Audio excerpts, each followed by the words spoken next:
हिंदू भाई बहनों ની વાત કરું છું કે કોણ છું હું, कि मैं सत्य सनातन सी पावन, मैं सत्य सनातन सी पावन, मर्यादित हूं सदियों से, मैं तन मन से हिंदू हूं, मैं भारत मां की माटी हूं।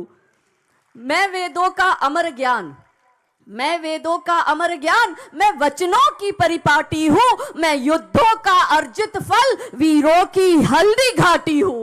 कि मैं वंदे मातरम गीतों में, मैं वंदे मातरम गीतों में, मैं गीता का ज्ञान भी हूं, मैं गायत्री हूं मंत्रों में, मैं शंकर का शमशान भी हूं। कि मैं चक्र सुदर्शन केशव का, मैं चक्र सुदर्शन केशव का, मैं पांचाली का मान भी हूं, मैं सीता रुक्मणी सावित्री, मैं नारी की पहचान भी हूं।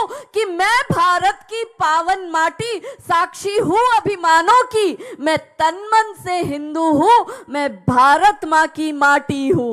कि इस धरा के धैर्य की एजेंडा नी वच्चे आवे छे એટલે એને પતાવો। पर मैं कीधु कि काल उसका क्या करे जो भक्त है महाकाल का। हमें महादेव नी संतानो छे, परमपिता परमेश्वर महादेव અને માતા જગદંબા સાક્ષાત હાજરા હજૂર છે, એટલે આ કાર્ય થઈ શકે છે। પણ વિષય જ્યારે લવ જિહાદ મુક્ત ભારતનો છે તો કેમ આપને આવશ્યકતા પડી, હું આજે આખું આપને ડિટેલમાં વાત કરીશ કે જો ભારતને ઇસ્લામિક દેશ બનાવવાનો ષડયંત્ર ચાલી રહ્યો છે। આપણા ગામમાં ભલે આ 100 સવાસો છે એટલે તમને એમ લાગે અમારી આ શાંતિ છે, જ્યાં આની સંખ્યા આપણી દીકરીઓ સુરક્ષિત ના આપણી ગૌમાતા સુરક્ષિત। તમે મને એક ઉદાહરણ એવું બતાવો કે જ્યાં 100 હિન્દુ હોય ને જ્યાં 3500 અસુરો હોય, એની સામે કોઈ હિન્દુ પોતાની ભગવા ઝંડી તો છોડો, પોતાનું ત્યોહાર પણ નથી મનાવી શકતું, એને હિજરત કરવી પડે છે, અહીંયાથી ભાગવું પડે છે। આની હિંમત કેમ આવી થઈ જાય? આ પ્રશ્ન કરો।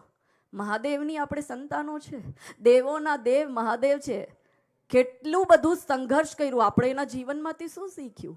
ભગવાન હતા, ભગવાને સંઘર્ષ કર્યું છે। આ બધા અસુરો વરદાન કોની પાસે લઈને જતા?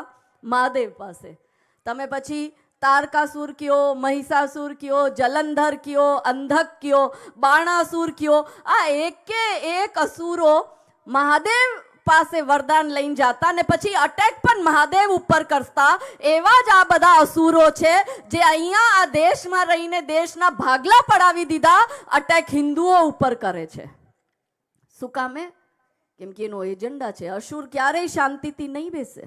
એટલે લવ જિહાદ, જમીન જિહાદ અને ધર્માંતરણ એના ખિલાફ માત્ર આપણી પાસે એક વિકલ્પ છે, એ વિકલ્પ છે જનજાગરણ। હવે કેમ કે મારી બહેનો અને ભાઈઓની સંખ્યા અહીંયા બહુ અધિક છે, જે મારી બહેનો અહીંયા છે તો સમજજો, પણ જે મારા ભાઈઓ, તમારા પરિવારનું કોઈ બેન દીકરી અહીંયા ન આવ્યું હોય, અથવા તમારા પરિવારમાં બેન દીકરીઓ બારે ભણતી હોય, કે તમારા સંપર્કમાં હોય, કે તમારા પાડોશમાં રહેતી હોય, કે તમારા કોઈ ભાઈબંધ હોય સારા કે જે બારગામ રહેતા હોય, આ વિષયમાં ચર્ચા કરજો। કેમ થાય છે લવ જિહાદ? Soft power. હવે શું છે, આ દેશ ઉપર અટેક કરવા માટે બમ બારૂદ અસલા મિસાઇલ દાગવાની જરૂરત છે જ નહીં। ષડયંત્ર છે કે આ દેશની સાંસ્કૃતિક વ્યવસ્થા, શૈક્ષણિક વ્યવસ્થા, પારિવારિક વ્યવસ્થા ને આ બધી જ વ્યવસ્થાને તમે ધ્વસ્ત કરી નાખો, આ દેશ ઓટોમેટિક મટી જશે ને એનું જ ષડયંત્ર ચાલી રહ્યું છે ને ષડયંત્ર સોફ્ટ પાવરના માધ્યમથી થઈ રહ્યું છે। શું છે સોફ્ટ પાવર? મનમાં પ્રશ્ન આવશે। આ બોલિવૂડની ફિલ્મો જે બને છે, તમે જો છો ને બધી પિક્ચરો, આ છે સોફ્ટ પાવર। આ જે ટીવી સિરિયલો આપણે જોઈએ છે દરરોજે, આ છે સોફ્ટ પાવર। આ સોશિયલ મીડિયામાં ઇન્સ્ટાગ્રામ, ફેસબુક, આ જે છે આ સોફ્ટ પાવર। અને ઓટીટી પ્લેટફોર્મ જેમાં નેટફ્લિક્સ, એમેઝોન, આ બધું જે આવે છે આને ઓટીટી પ્લેટફોર્મ કહેવાય। એટલે આ છે સોફ્ટ પાવર। એટલે કેવી રીતના એ લોકો એજન્ડા ચલાવે? લવ જિહાદ કેમ થઈ રહ્યા છે? આ મહાન માતૃભૂમિમાં આપણી રાણીઓએ સંઘર્ષ કર્યા છે। આ મહાન માતૃભૂમિ આખા વિશ્વમાં એક એવી છે કે જ્યાં યોદ્ધા નારીઓ પેદા થઈ છે ને જેને સંઘર્ષ કર્યું છે, જેને મરવું સ્વીકાર કરી લીધું, પણ ઈસાઈ આક્રમણકારી ને ઇસ્લામિક આક્રમણકારીઓની સમક્ષ ઝૂકવાનું સ્વીકાર નથી કર્યું।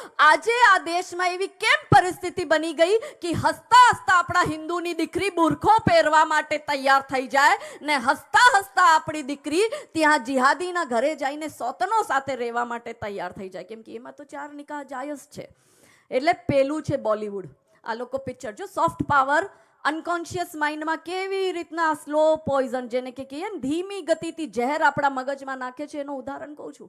એને હું નથી કહેતી, વિજ્ઞાન કહે છે કે આપણે જેવું જોઈએ આપણું આચરણ ઓટોમેટિક એવું થઈ જાય, કેમ કે આપણા અનકોન્શિયસ માઇન્ડમાં એ વાતો બેસી જાય જે આપણા કોન્શિયસ માઇન્ડને કહે કે ના આ તો આવું જ હતું. એક એક્ઝામ્પલ આપું તમને. એક ફિલ્મ આવી હતી, સૌથી પહેલા બધાયના એક એક ઉદાહરણ આપીશ કેવી રીતના આપણું મગજ ખરાબ કરે. અમારી બહેનોને લાગતું હોય આ શું કાજલબેન આવી વાત કરે, વરે પિક્ચર જોવાથી મગજ ખરાબ થાય? હા, થાય છે. આપણે શું કામે આજે શિવ કથા સાંભળવા આવીએ? કેમ કે આપણે એમ થાય કે શુદ્ધ વિચારો સાંભળશો તો શુદ્ધ આચરણ આપણામાં આવશે. પણ જ્યારે આપણે અશુદ્ધ ચીજો જોશો 5 વાગ્યાથી લઈને રાતે 11 વાગ્યા સુધી, તો શું થશે? એ જ વિકૃતિ આપણી અંદર આવશે. આપણી દીકરીઓ શું કામ લવ જિહાદ કરે છે એ સાંભળો. એક પિક્ચર આવી અતરંગી રે, એવી ઘણી પિક્ચર આવે ને દરેક પિક્ચરમાં કોમન એ છે કે છોકરી હિન્દુની હશે, છોકરો જિહાદી હશે ને બેયના વચ્ચે પ્રેમ પ્રસંગ હશે. અતરંગી રે પિક્ચરમાં શું દેખાડ્યું કે ઠાકુરોની દીકરી એક મિયા સાથે પ્રેમમાં પડે અને એનું ઘર પરિવાર એનો વિરોધ કરે. એક દિવસ એને ટાઈમ મળે, એને મોકો મળી જાય અને એ ઘરથી ભાગી જાય. અને ભાગીને જ્યારે એ ટ્રેનથી જાતી હોય એ છોકરા જોડે નિકાહ કરવા, ત્યારે એ ટ્રેનમાં પિક્ચરનો જે બીજો હીરો છે એ હિન્દુ હીરો આવે. બે એકબીજાની લવ સ્ટોરી શેર કરે એકબીજા સાથે. તો જે હીરો હોય એ કે મારી લવ સ્ટોરી જેવી તો કોઈની લવ સ્ટોરી છે જ નહીં. તો પેલા બેન કહે કે અચ્છા કે તારી સ્ટોરી? તો કે હું જે ગામનો છું એ જ ગામની મારા નાનપણની મારી બેનપણી, બચપનથી મારી મિત્ર હતી. અમે સાથે મોટા થયા અને સાથે ભણ્યા અને ફાઇનલી મારું કાલે એની જોડે લગ્ન થવાનો છે ને હું મારા જ લગ્નમાં જાઉં છું. તો ઓલી છોકરી જે હિરોઈન જે મિયાથી પ્રેમ કરે ને એને શું કહે? લે હવે આ વળી કોઈ લવ સ્ટોરી છે? તો છોકરો કે વળી કેવી લવ સ્ટોરી જોવે? મારો બચપનનો પ્રેમ, મારા સમાજની, મારા ગામની અને ફાઇનલી વિવાહ અમારો કાલે થાય છે, તો આનાથી મોટી વળી લવ સ્ટોરી કેવી હોય? તો પેલી છોકરી કે આ લવ સ્ટોરી તારી છે જ નહીં. કે લવ સ્ટોરી તો મારી લવ સ્ટોરી છે કે મને એક મિયા ભાઈથી પ્રેમ થઈ ગયો છે ને એ કટ્ટર મિયા છે. મારો પરિવાર, મારું સમાજ, મારું કુટુંબ અને મારું ગામ બધું મારું વિરોધ કરે. એ લોકોએ મને કમરામાં પેક કરી દીધી ને બારે તાળું લગાડી દીધું. આજે મને મોકો મળ્યો ને હું આ ઘરથી ભાગું છું અને હું મારા પ્રેમીથી જ લગ્ન નિકાહ કરવા જાઉં.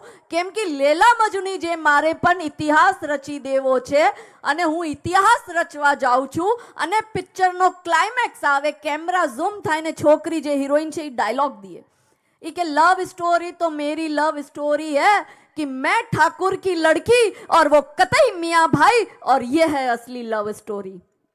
ત્યારે આપણી 13, 14, 15 વર્ષની દીકરી, 17, 18 વર્ષની દીકરી જેના શરીરમાં હોર્મોન્સ ચેન્જ થાય, ખૂનનો ઉબાલ હોય, એ આકર્ષિત થાય વિપરીત વ્યક્તિને. હવે શું છે, કોમ્પિટિશન ચાલે છે. હવે 13 વર્ષ 14 વર્ષના છોકરા છોકરીઓ પાસે બોયફ્રેન્ડ ગર્લફ્રેન્ડ છે. 13 વર્ષની દીકરી 14 વર્ષની દીકરીને કોલેજમાં, સ્કૂલમાં કા ટ્યુશનમાં કા એના શેરીમાં રહેતી હોય ને એની મસ્તી કરે કે મેરા બોયફ્રેન્ડ બન ગયા, તેરા અભી તક બોયફ્રેન્ડ નહીં બના. આવું આપણા બાળકોની વચ્ચે ચાલી રહ્યો છે. કેમ કે આ જમાનો અલગ છે. આપણે કોઈને પ્રેમ કરવાથી રોકી નથી શકતા, પણ મારા ભાઈઓ બહેનો, આપણે આપણી સંતાનોને એ તો શીખડાવી શકીએ કે પ્રેમી કેવો હોવો જોઈએ. તમે એને તાળામાં પેક કરશો તો એને સમય મળશે તો એ ભાગીને વહી જ જશે. 24 કલાક આપણે કોઈની જાસૂસી નથી કરી શકતા, પણ આપણા છોકરાના શરીરમાં એવા સંસ્કાર નાખી દો કે આપણું છોકરું, આપણું બાળક વિશ્વના કોઈ પણ ખૂણામાં હોય તો કોઈ અબ્દુલ આફતાબ એને ફસાવી ના શકે એટલી ખાતરી હોવી જોઈએ. એ તૈયાર કરો. બચપનથી આપણે જેવું છોકરાઓને શીખડાવીએ ને એવું છોકરું કરે. હવે આપણી દીકરીને લાગે, જે આ પિક્ચર જોઈ એ દીકરીને શું લાગે કે જો આપણે ઇતિહાસ રચી દેવો છે, કે આપણે ઇતિહાસમાં પોતાની લવ સ્ટોરી બનાવી છે, તો હિન્દુ થઈને હિન્દુ બોયફ્રેન્ડ મત બનાવો. હિન્દુ થઈને કોઈ મિયા ભાઈથી તમે પ્રેમ કરો અને ઘરથી આમ ભાગી જાઓ તો તમે ઇતિહાસમાં નામ તમારું કરશો. એ અલગ વાત છે કે પછી એના 35 કટકા થાય ને એ ફ્રીજની અંદર મળે છે. આપણી દીકરીઓને બોલિવૂડની ફિલ્મોના માધ્યમથી ભ્રમિત કરે છે. લવ સ્ટોરી કહીને એ લોકો દેખાડે છે કે મુસ્લિમનો છોકરો ખચ્ચર ટટ્ટુ ચલાવે કે પંચર સાટવા વાળો હોય કે સડકનો ગુંડો લોફર હોય તો પણ એનો પરિવાર સારો સંસ્કારી ને એની સામે પંડિત ઠાકુરોની દીકરી હોય અને ગમે એટલા ભણેલા હોય એ ડોક્ટર પરિવારથી હોય તો પણ એ લોકો ચુસ્ત રૂઢિવાદી, એ લોકોની વિચારધારા રૂઢિવાદી, એ જૂનવાની જમાનાના એવું એમાં દેખાડેલું છે. એની દરેક પિક્ચરમાં રુદ્રાક્ષ પહેરવા વાળો ને તિલક લગાડવા વાળો તો ગુંડો હશે ને જાલીદાર ટોપી પહેરવા વાળો તો બહુ સંત દેખાડશે. આપણા સંતો ઉપર ગંદી ગંદી વેબ સિરીઝ બનાવે છે. આપણી દીકરી હસતા હસતા કેમ આ લોકોના મજહબને અપનાવી લે છે? કેમ કે બોલિવૂડ વાળા આવી ફિલ્મો બનાવે છે ને દરેક ફિલ્મમાં તમે ગીત જોજો, અલી મૌલા સુભાન અલ્લાહ એનાથી ચાલુ થાય એટલે આપણા દીકરા તો છોડો, આપણે પોતે પણ આપણા ઘરે ગીત વાગે તો અનકોન્શિયસ માઇન્ડમાં આપણે પણ અલ્લાહ અલ્લાહ અલ્લાહ કરતા રહીએ અને વળી 5 વાર આનું ભોપું તો જોર જોરથી વાગે જ છે એટલે એ અનકોન્શિયસ માઇન્ડમાં આવે. હું હમણાં મહારાષ્ટ્ર હતી ને જેના ઘરે મારો ઉતારો હતો એની બાજુમાં હશે કોક તો ભોપું ઉપર જોરથી સવારે વહેલું ચાલુ થઈ ગયું. મેં તો કોઈ દી અઝાન સાંભળી નથી કેમ કે હું તો ચુસ્ત હિન્દુ જે એરિયા હોય ને અહીંયા હું રહેલી બચપનથી લઈને આજ સુધી એટલે અમે તો સાંભળીને એટલે અમારે તો શરીર ઉપર આમ કીડીઓ ચડે એવું અમને ફીલ થતું હતું. તો એને આ ચાલુ કર્યું એટલે મગજમાં ઓલા અલ્લાહ અલ્લાહ અલ્લાહ એનું ચાલે ને એટલે ઓટોમેટિક આપણા મગજમાં બી આવવા લાગે. એટલે તો આપણી હિન્દુ દીકરીઓ બોલતા બોલતા એના મનમાં બી આવવાનું ચાલુ કરી દે કેમ કે આપણે જે સતત સાંભળશો એની તરફ આપણે આકર્ષિત થશો એટલે આપણી દીકરી ઇસ્લામની તરફ આકર્ષિત થઈ રહી છે. આપણામાંથી કેટલી અહીંયા જેટલા લોકો બેઠા છે એમાંથી કેટલા લોકોને હાડી રાનીના વિષયમાં ખબર છે? હાથ ઊંચા કરીને મન કયો. 1 2 ભાઈઓમાં કોઈને 3 4 જો 4 જણા 5 હાડી રાનીના વિષયમાં આખા પંડાલમાં 5 જ લોકોને ખબર. કેમ ખબર નહીં? કેમ કે બોલિવૂડ વાળોએ પિક્ચર નહીં બનાવી અને આપણો ઇતિહાસ તો આખો વામપંથીઓએ લખ્યો છે. આપણા ભણવામાં ક્યારેય આવ્યું નહીં હાડી રાનીના વિષયમાં તો આપણે જાણ્યું નહીં, આપણે આપણી દીકરીઓને સમજાવ્યું નહીં તો પછી આપણી દીકરીઓ શું કરશે? આપને તો બાબરથી લઈને ઔરંગઝેબની પીઢીઓ આપને રટાવી દીધી છે આપણા સ્કૂલમાં જે ભણતર આવે છે એમાં. પણ આપને આપણો જ ઇતિહાસ ખબર નથી. હું આપને શોર્ટમાં કહું કે હાડી રાની મેવાડના રાજા રતન રાવતસિંહ ચુડાવતજી જોડે એમના લગ્ન થાય. લગ્નના બીજા દિવસે બાજુવાળા જે રાજા હોય એનો સંદેશ આવે. સંદેશ જ્યારે રાજાજી વાંચે એમાં લખેલું હોય કે ઔરંગઝેબની સેના આપણા રાજ્યમાં મેવાડમાં અટેક કરવા આવી છે એટલે આજુબાજુના બધા રાજા રજવાડા ભેગા થઈને પોતા પાસે જે અસ્ત્ર શસ્ત્ર હાથી ઘોડા જે હોય બધા લઈને આ જગ્યાએ પહોંચો જલ્દથી જલ્દ.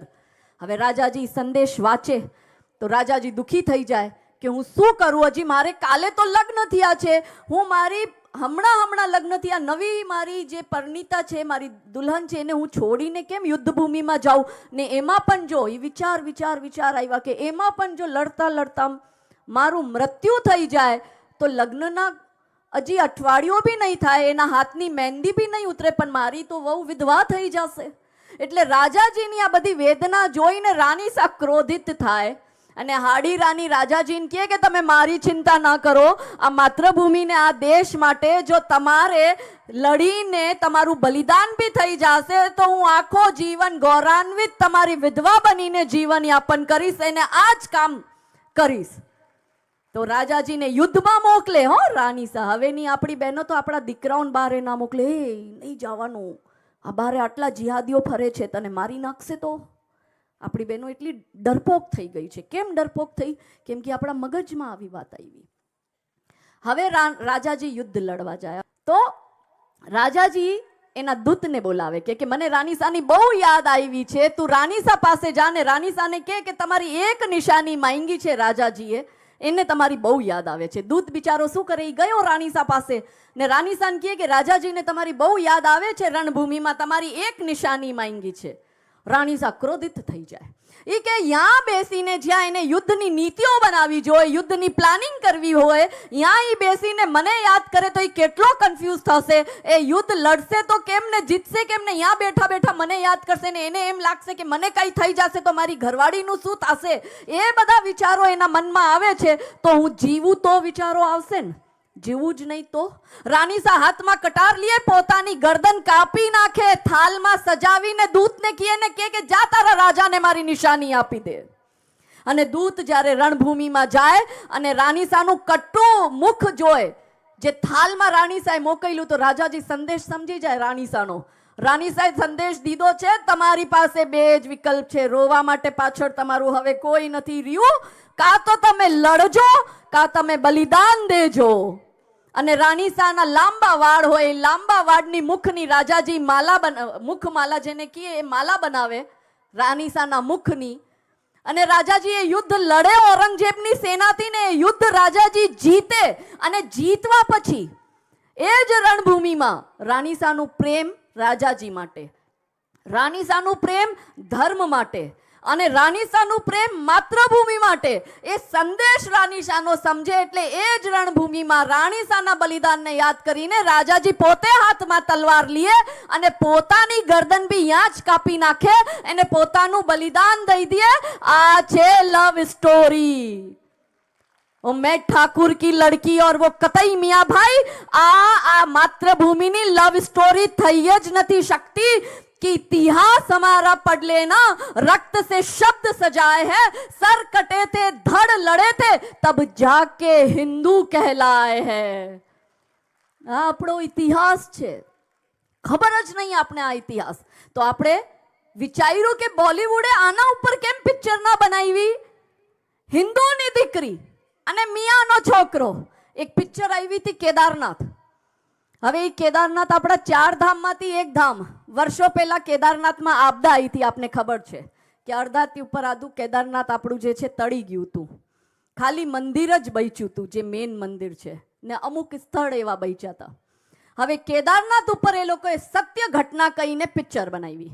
એ પિક્ચરમાં એને ગંદુ ફિક્શન નાખી દીધું. શું ફિક્શન હતું કે એક બ્રાહ્મણની છોકરી, પંડિતની છોકરી કેદારનાથની યાત્રા કરવા જાય. ને તમને ખબર છે પહાડી એરિયામાં ખચ્ચર ટટ્ટુ ચલાવવા વાળા આ બધા અસુરો ને દાનવો જ છે. હવે એ છોકરી જ્યારે એના ખચ્ચર ટટ્ટુ ઉપર બેસીને યાત્રા કરવા જાય ત્યારે જે જિહાદી છે એનાથી એને પ્રેમ થઈ જાય. પ્રેમ થઈ જાય ને એની સાથે ભાગી જાય. એના પરિવારવાળા એને પાછા લાવે એ છોકરીને.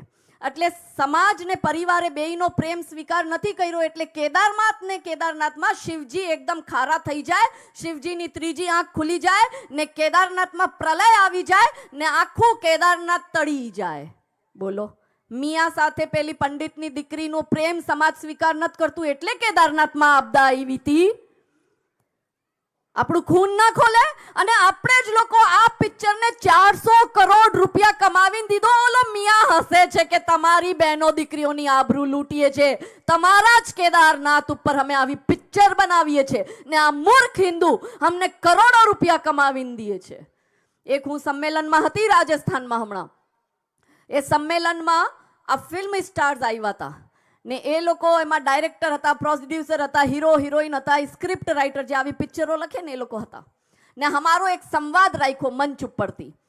અને એ લોકોની સામે મને જ બેસાડી, કેમ કે રાજસ્થાન વાળા હોશિયાર, એને ખબર કે આ લોકો ના જ પહોંચી શકે. એટલે હું એનો સાથે બેઠી. મેં કીધું તમે બધી પિક્ચરો આવી કેમ બનાવો છો કે છોકરી હિન્દુની, છોકરો મુસલમાનનો, બેયના લવ જિહાદનો એંગલ દેખાડો. અને કેદારનાથમાં એટલે આપદા આવી જાય કેમ કે એનો પ્રેમ સ્વીકાર ન કર્યો સમાજે. એટલે શિવજી ક્રોધિત થઈ ગયા ને તીસરી આંખ ખોલી નાખીને પ્રલય આવી ગઈ. શરમ નથી આવતી તમને આવી પિક્ચર બનાવતા? તો એને મને જવાબ દીધો कि काजल बहन आप बहुत कट्टर हो, प्यार का कोई धर्म नहीं होता है और प्यार के बीच में धर्म नहीं आना चाहिए, आपकी सोच बहुत छोटी है. મેં કીધું અચ્છા ભલા માણા, હવે હું તને કહું. મેં કીધું તમે બડી પિક્ચર આવી, તમે એના વિપરીત ક્યારે આવી પિક્ચર નથી બનાવતા કે છોકરી મિયાની હોય, છોકરો હિન્દુનો હોય ને અમારા રમેશ સુરેશે થોડાક દાંડિયા રૂકસાના અફસાના સાથે કરે. હે દેખાડો આવું? કેમ બધી હિન્દુની દીકરીને મુસલમાનનો દીકરો? आना नहीं ने हमारा रमेश सुरेशी થોડાક એને લઈ જાય અંદર, હા બધું અમારી દીકરીઓનું. મેં તો કઈ વાંધો નહીં, તમને આવી સ્ટોરી નથી મળી. મૂઢા આવડાક થઈ ગયા હતા બધાના પિક્ચર વાળા અહીંયા આવ્યા હતા, બોલીવુડ વાળા. મેં કીધું એક સ્ટોરી હું તમને આપું અને એ બી સ્ટોરી ફ્રીમાં આપું તમને. હજી સુધી એવી સ્ટોરી બનાવવામાં નથી મળી. મેં એમને કીધું, અમે બધા રાજસ્થાનમાં હતા, એટલે રાજસ્થાનમાં હોય તો નામ કોનું યાદ આવે? અજમેર શરીફ દરગાહનું, હે ને. મેં કીધું હું તમને એક સ્ટોરી આપું કે એક નિઝામની છોકરી અજમેર શરીફ દરગાહ ઉપર ચાદર ચડાવવા જાય. આ હવે હું સ્ટોરી આપું છું, વળી ખબર પડે કે આના ઉપર મારા ઉપર FIR થઈ ગઈ આવું બોલી. ભાઈ આ સ્ટોરી દઉં છું, આ ફિક્શન છે. જેમ બોલીવુડ વાળા દેખાડે છે ને, અમે પિક્ચર લાઈવ અત્યારે અહીંયા દેખાડીએ છીએ. અને મેં કીધું કે એ છોકરી અજમેર શરીફ દરગાહ ઉપર ચાદર ચડાવવા જાય, નિઝામની છોકરી ચાદર ચડાવીને જેમ બારે આવે, ત્યાં જ એની ચપ્પલ તૂટી જાય અને દરગાહની બારે એક હિન્દુ મોચી ચપ્પલ સાંધતો હોય હમારો ડાયો રમેશ. અને એ રમેશ પાસે તમારી રૂકસાના ચપ્પલ સિંધાવા જાય. ચપ્પલ સાંધતા સાંધતા બેયનું નૈન મટક્કા થાય, ઈલું ઈલું થાય ને રૂકસાના રમેશ જોડે ભાગી જાય. હે એમાં રૂકસાના ભાગીને જાય તો અહીંયાના અજમેરના બધા મિયાઓ ભેગા થઈને રૂકસાનાને પાછી લઈ આવે તો અહીંયા પ્રલય આવી જાય, જોરદાર ભૂકંપ આવી જાય. ખ્વાજા મોઇનુદ્દીન ચિશ્તી નારાજ થઈ જાય, ભૂકંપમાં આખી આખી દરગાહ સમાઈ જાય જમીનની અંદર. હે અમારા કેદારનાથની પ્રલય દેખાડી. મેં કીધું આવી પ્રલય દેખાડો, બનાવો આવી પિક્ચર. કેમ નથી બનાવતા? મને ખબર છે કે ઈ તમને ખબર છે કે આવી પિક્ચર બનાવશો તો સરતંતી જુદા થઈ જશે. આ જાલીદાર ટોપી વાળી ઝોમ્બીઝની ભીડ હાથમાં પથ્થર લઈને સરતંતી જુદા નારા લગાડીને યશરાજ સ્ટુડિયોમાં ને કરણ જોહરના સ્ટુડિયોમાં ને એકતા કપૂરના સ્ટુડિયોમાં ઘૂસી જઈને તીલી લગાડીને આવી જશે. બધું હિન્દુ માટે. કેમ હિન્દુ માટે? કેમ કે હિન્દુ ભોળો પ્રાણી છે, હિન્દુ સહિષ્ણુ છે, એટલે એના બહેનો દીકરીઓની આબરૂ જેટલી ખરાબ કર્યું એટલી કરો. ત્યારે આપણી દીકરીઓ આવી ફિલ્મ જોય તો એને પણ લાગે મારો વાડો તો શાહરૂખ છે, બેય હાથ તો આમ ફેલાવીને મારું સત્કાર કરશે. એ જ શાહરૂખ પછી મટન વાળા હથિયારથી એને કાપીને પતાવી નાખે છે. મરવા માટે અમારી દીકરીઓ પેદા કરીએ છે. કેમ આપણી દીકરી આકર્ષિત થાય? તો આ છે સોફ્ટ પાવર. બોલીવુડને જોઈને આ પાવર આવે છે. એક હવે હું તમને મેં બીજો બોલીવુડ સાથે મેં બીજી વાત કરી હતી તમને, OTT જે આ એમેઝોન પ્રાઇમ ને આ નેટફ્લિક્સ આવે, એમાં અત્યારે એક વેબ સિરીઝ આવી. વેબ સિરીઝનું નામ હતું ઇન્સ્પેક્ટર અવિનાશ મિશ્રા. એ ઇન્સ્પેક્ટર અવિનાશ મિશ્રા અયોધ્યાનો ઇન્સ્પેક્ટર હતો ને અયોધ્યાના હનુમાનગઢીમાં જે બમ બ્લાસ્ટ પ્લાન કર્યો તો 90ના દશકમાં, એના ઉપર રિયલ સ્ટોરી બનાવી હતી. એને રિયલ સ્ટોરીમાં ગંદુ ફિક્શન નાખી દીધું. શું ફિક્શન નાખ્યું? કે ઇન્સ્પેક્ટર. હવે તમારા મનમાં પ્રશ્ન આવશે કે આમાં ઇન્સ્પેક્ટરનો રોલ કેમ હતો? હું તમને પછી કહીશ એની પણ વાર્તા. ઇન્સ્પેક્ટર અવિનાશ મિશ્રાનું એમ દેખાડ્યું કે यहाँ खूब हिंदुओं ઉપર અત્યાચાર કરવા વાળો બરકત અલી, એ બરકત અલીને ઇન્સ્પેક્ટર અવિનાશ મિશ્રા અરેસ્ટ કરે. અરેસ્ટ કરવા પછી ઓલો આતંકવાદી એકદમ સારો બની જાય ને ઇન્સ્પેક્ટર અવિનાશ મિશ્રાને એના ઉપર દયા આવી જાય ને અવિનાશ મિશ્રા એને પોતાનો ખબરી બનાવી દે. અને ખબરી બનવા પછી પોતે જ જજ બની જાય. એના ઉપર કાંઈ કેસ ના કરે, આટલા હિન્દુઓને મારવા વાળા ઉપર કાંઈ કેસ નહીં. યાનો એ બાહુબલી આતંકવાદી હતો, એના ઉપર કાંઈ કેસ નહીં ને એના સાથે પોતાનો યારાના કરી નાખે, પોતે જ ચુકાદો આપી દે ને એને પોતાની સાથે રાખે. અને પછી બરકત અલીના લગ્ન હિન્દુ દીકરી સાથે કરાવે અને પછી પિક્ચરનો ક્લાઇમેક્સ આવે. આ સીનની કઈ જરૂરત જ નથી. આ ચાઈને આવા ખોટા સીન રિયલ સ્ટોરી કહીને એમાં નાખે, જે તે કરતા આપણી દીકરીઓને એમ લાગે કે ના આ તો સત્ય હતું, તો આ થઈ શકે તો મારી લવ સ્ટોરી કેમ ન બની શકે? એટલે તમે જો તમારા દિમાગથી રમે છે એ લોકો અને તમને ખબર બી નથી. આપણે દિમાગથી રમીને આપણે એના શિકાર થઈ ગયા છે પણ આપને ખબર નથી. એમાં પિક્ચરનો ક્લાઇમેક્સ આવે. બરકત અલીના પપ્પા બીમાર હોય, જે અવિનાશ મિશ્રા હીરો હોય આ ફિલ્મનો, ઇન્સ્પેક્ટર હોય, એ એને દવા દેવા જાય. તો બરકત અલીનો બાપ બીમાર છે. બરકત અલી મૂઢું નીચે કરીને ઉદાસ થઈને બારે આવે તો ઓલો પૂછે ભાઈ તું કેમ ઉદાસ છે? કેમ કે બહુ દયાલુ, એને બરકત અલી ઉપર દયા આવી. તો બરકત અલીને બાપની ચિંતા નથી જે બીમાર છે. ઈ કે કાજલ મારી ઉદાસ છે. એમાં નામ ચાહીને કાજલ રાખ્યું. મને ફોન આવી ગયો તો સેન્સરથી, કેમ કે હું તો એ લોકોની વાંહે આદુ ખાઈને પડી છું.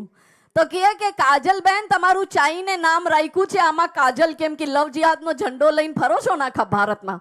મેં તો કરવા દિયો ને, કાજલ નામ સુન કે સુरमा સમજે ક્યાં ફાયર હે મેં. હે કાજલ નામ લાખીને એને એમ લાગે કે મારું અપમાન કરે છે. ભાઈ અમે એવા સસ્તા કાજલ નથી. તો એમાં બરકત અલી ને કિए क्या हो गया, काजल क्यों उदास है? तो कि काजल ने मेरे से निकाह किया तो परिवार वाले नाराज है, तो अभी तक अपनाया नहीं है, इसलिए काजल अपसेट है. फिल्म क्लाइमेक्स આવે, કેમેરા ઝૂમ થાય અને પછી પેલો ઇન્સ્પેક્ટર અવિનાશ મિશ્રા ડાયલોગ મારે, अरे आज नहीं तो कल काजल के परिवार वाले मान ही जाएंगे ना. प्यार का कोई धर्म नहीं होता है और प्यार के बीच में धर्म आना भी नहीं चाहिए. આ ફિલ્મમાં ડાયલોગ ગંદો નાખ્યો એના બે રીઝન નંબર 1 કે જ્યારે અમે અમારી દીકરીઓને સમજાવીએ, લવ જિહાદમાં અમારી દીકરીઓ જાય તો એને અમે લાવીએ, એ દીકરીને સમજાવીએ કે આ જો આ ક્રિમિનલ છે, આનો ક્રિમિનલ રેકોર્ડ છે. હવે આવી પિક્ચર જોઈએ તો આપણી દીકરીને શું લાગે? ના, મારો વાળો પેલા ક્રિમિનલ હતો, હવે તો સુધરી ગયો ને. આ ક્રિમિનલ કોઈ દી સુધરે? આ પિક્ચરમાં સુધરે, રિયલ લાઈફમાં સુધરે ના સુધરે. બીજો રીઝન, આ પિક્ચરનું મેં તમને ઉદાહરણ શું કામે આપ્યું કે જ્યારે અમારી દીકરી જાય મુસલમાન જોડે તો સૌથી પહેલા સમાજ કોની પાસે મદદ માંગવા જાય? પુલિસ પાસે. એટલે પુલિસના દિમાગ ખરાબ કરી નાખો. એક સાધારણ માતા પિતા એ પીએસઆઈ, પીઆઈ, ડીવાયએસપી, એસપી સુધી પહોંચી નથી શકતા. એ તો ત્યાંનો નાના કોન્સ્ટેબલ સુધી માંડ પહોંચી શકે, જમાદાર સુધી.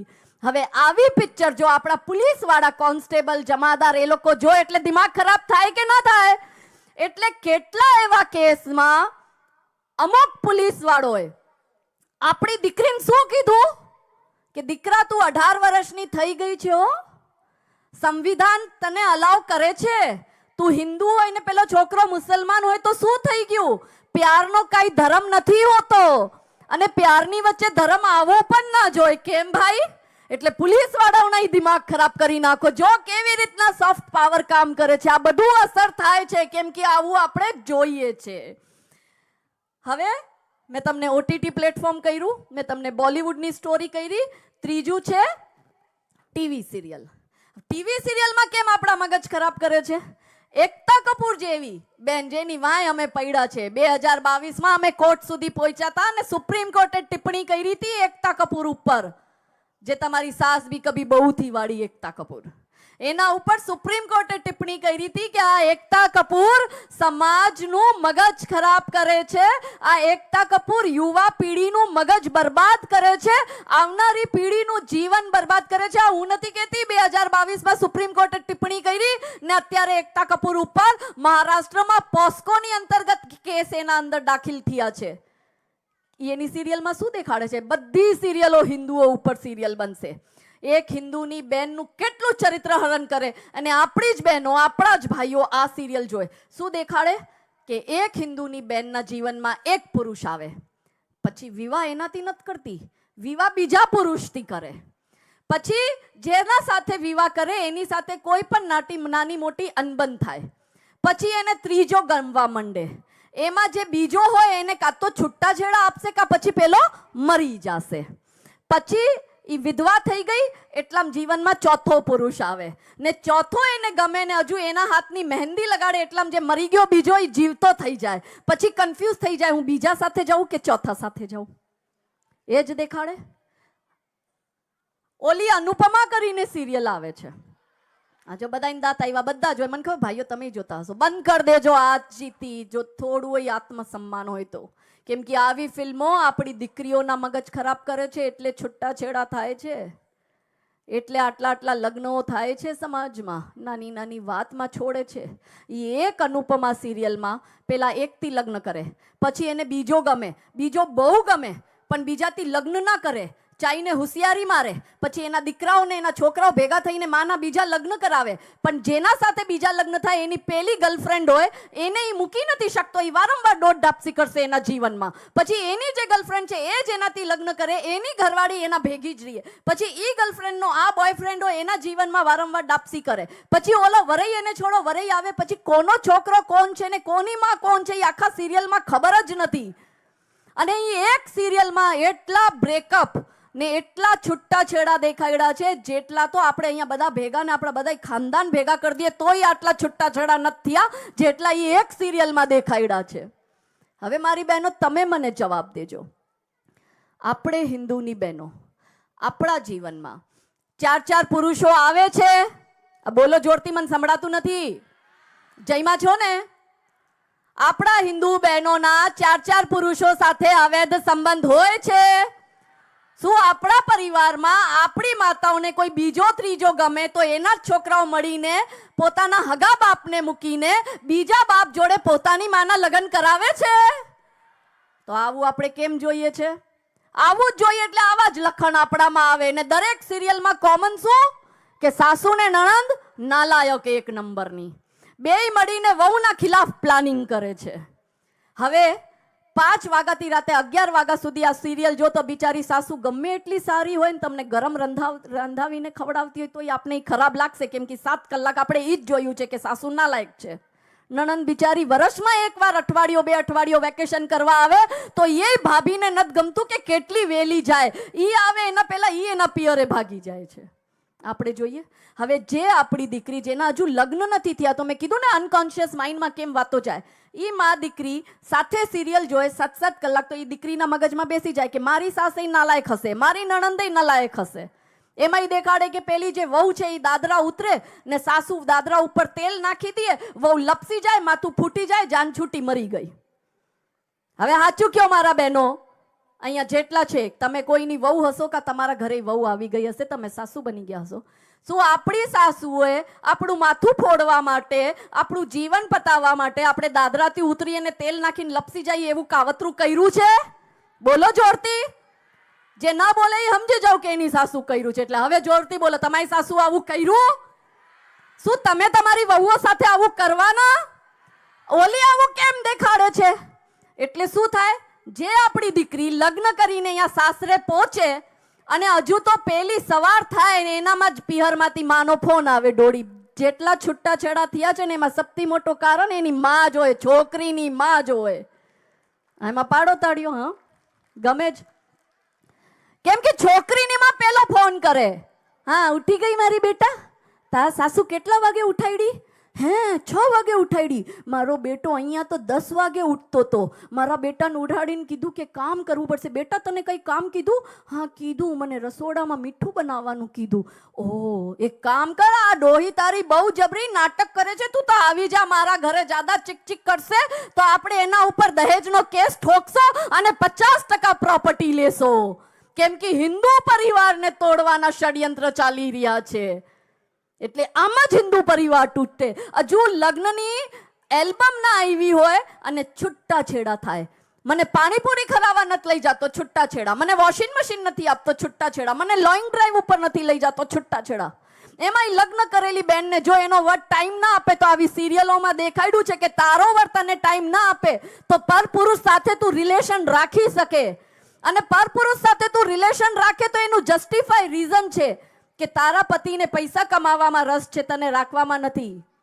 હવે ઈ જ બેન જે સિરિયલ જોઈ છે, વર બિચારો કંટાળીને આવ્યો, કહે કે ગરમ રોટલી તો દઈ દે, તો ઓલી કે પોતાના જાતે ગરમ કરીને ખાઈ લ્યો, મારું અનુપમા ચાલે છે. અરે ભલા માના, તમે જે સિરિયલ જો છો એ ટીવી તારા વરની કમાઈથી આવ્યું. જે સોફા ઉપર બેસીને હોશિયારી મારે છે એના જ પૈસાથી સોફો આવ્યો છે. ને જે ડીશમાં જોઈ છે, ડીશના મહિને 400-500 રૂપિયો તારો વર ભરે છે. શેનું ઘમંડ? આ બધું ટીવી સિરિયલમાંથી જોઈને. પણ એ લોકો કોઈ દિવસ ટીવી સિરિયલ નાયિકા દેવી ઉપર નહીં બનાવે.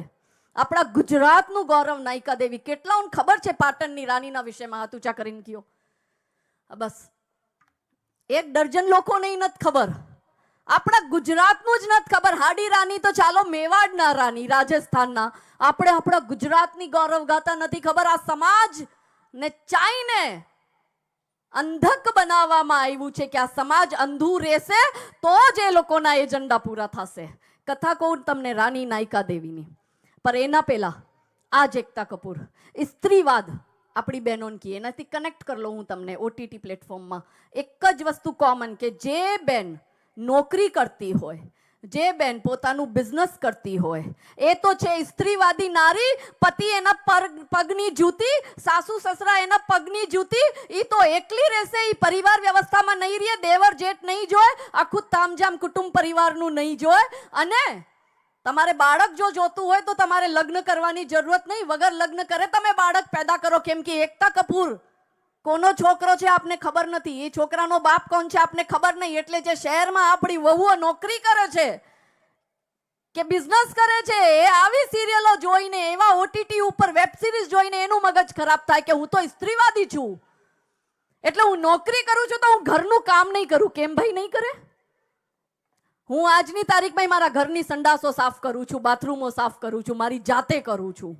સાફ કરવા વાળી છે તોય કરું છું, કેમ કે મને એમ લાગે કે આ મારું ઘર છે, આપણા ઘરનું કામ કરું છું. કેમ કરું છું? હું કઈ ઓછી છું? પણ આવું મગજમાં આપણી બહેનો દીકરીઓને ભરી નાખ્યું, એટલે આપણી બહેનો દીકરીઓ જે નોકરી નહીં કરે એને કે સ્ત્રીવાદ. સ્ત્રીવાદ અત્યારે 31 ની આ પાર્ટી મનાવશે આપણી બહેનો. ગોવામાં જો હાથમાં દારૂના ક્લાસ હશે, કપડા નહીં અને ભાન નહીં હોય, દારૂ પીને ઉલટીઓ કરતી હશે, ન્યૂ યર પાર્ટી કરવા અહીંયા જશે. બહુ દુઃખની વાત છે કે દિવાળી ઉપર આપણે કહીએ ઘરની લક્ષ્મી ઘરમાં રહીએ.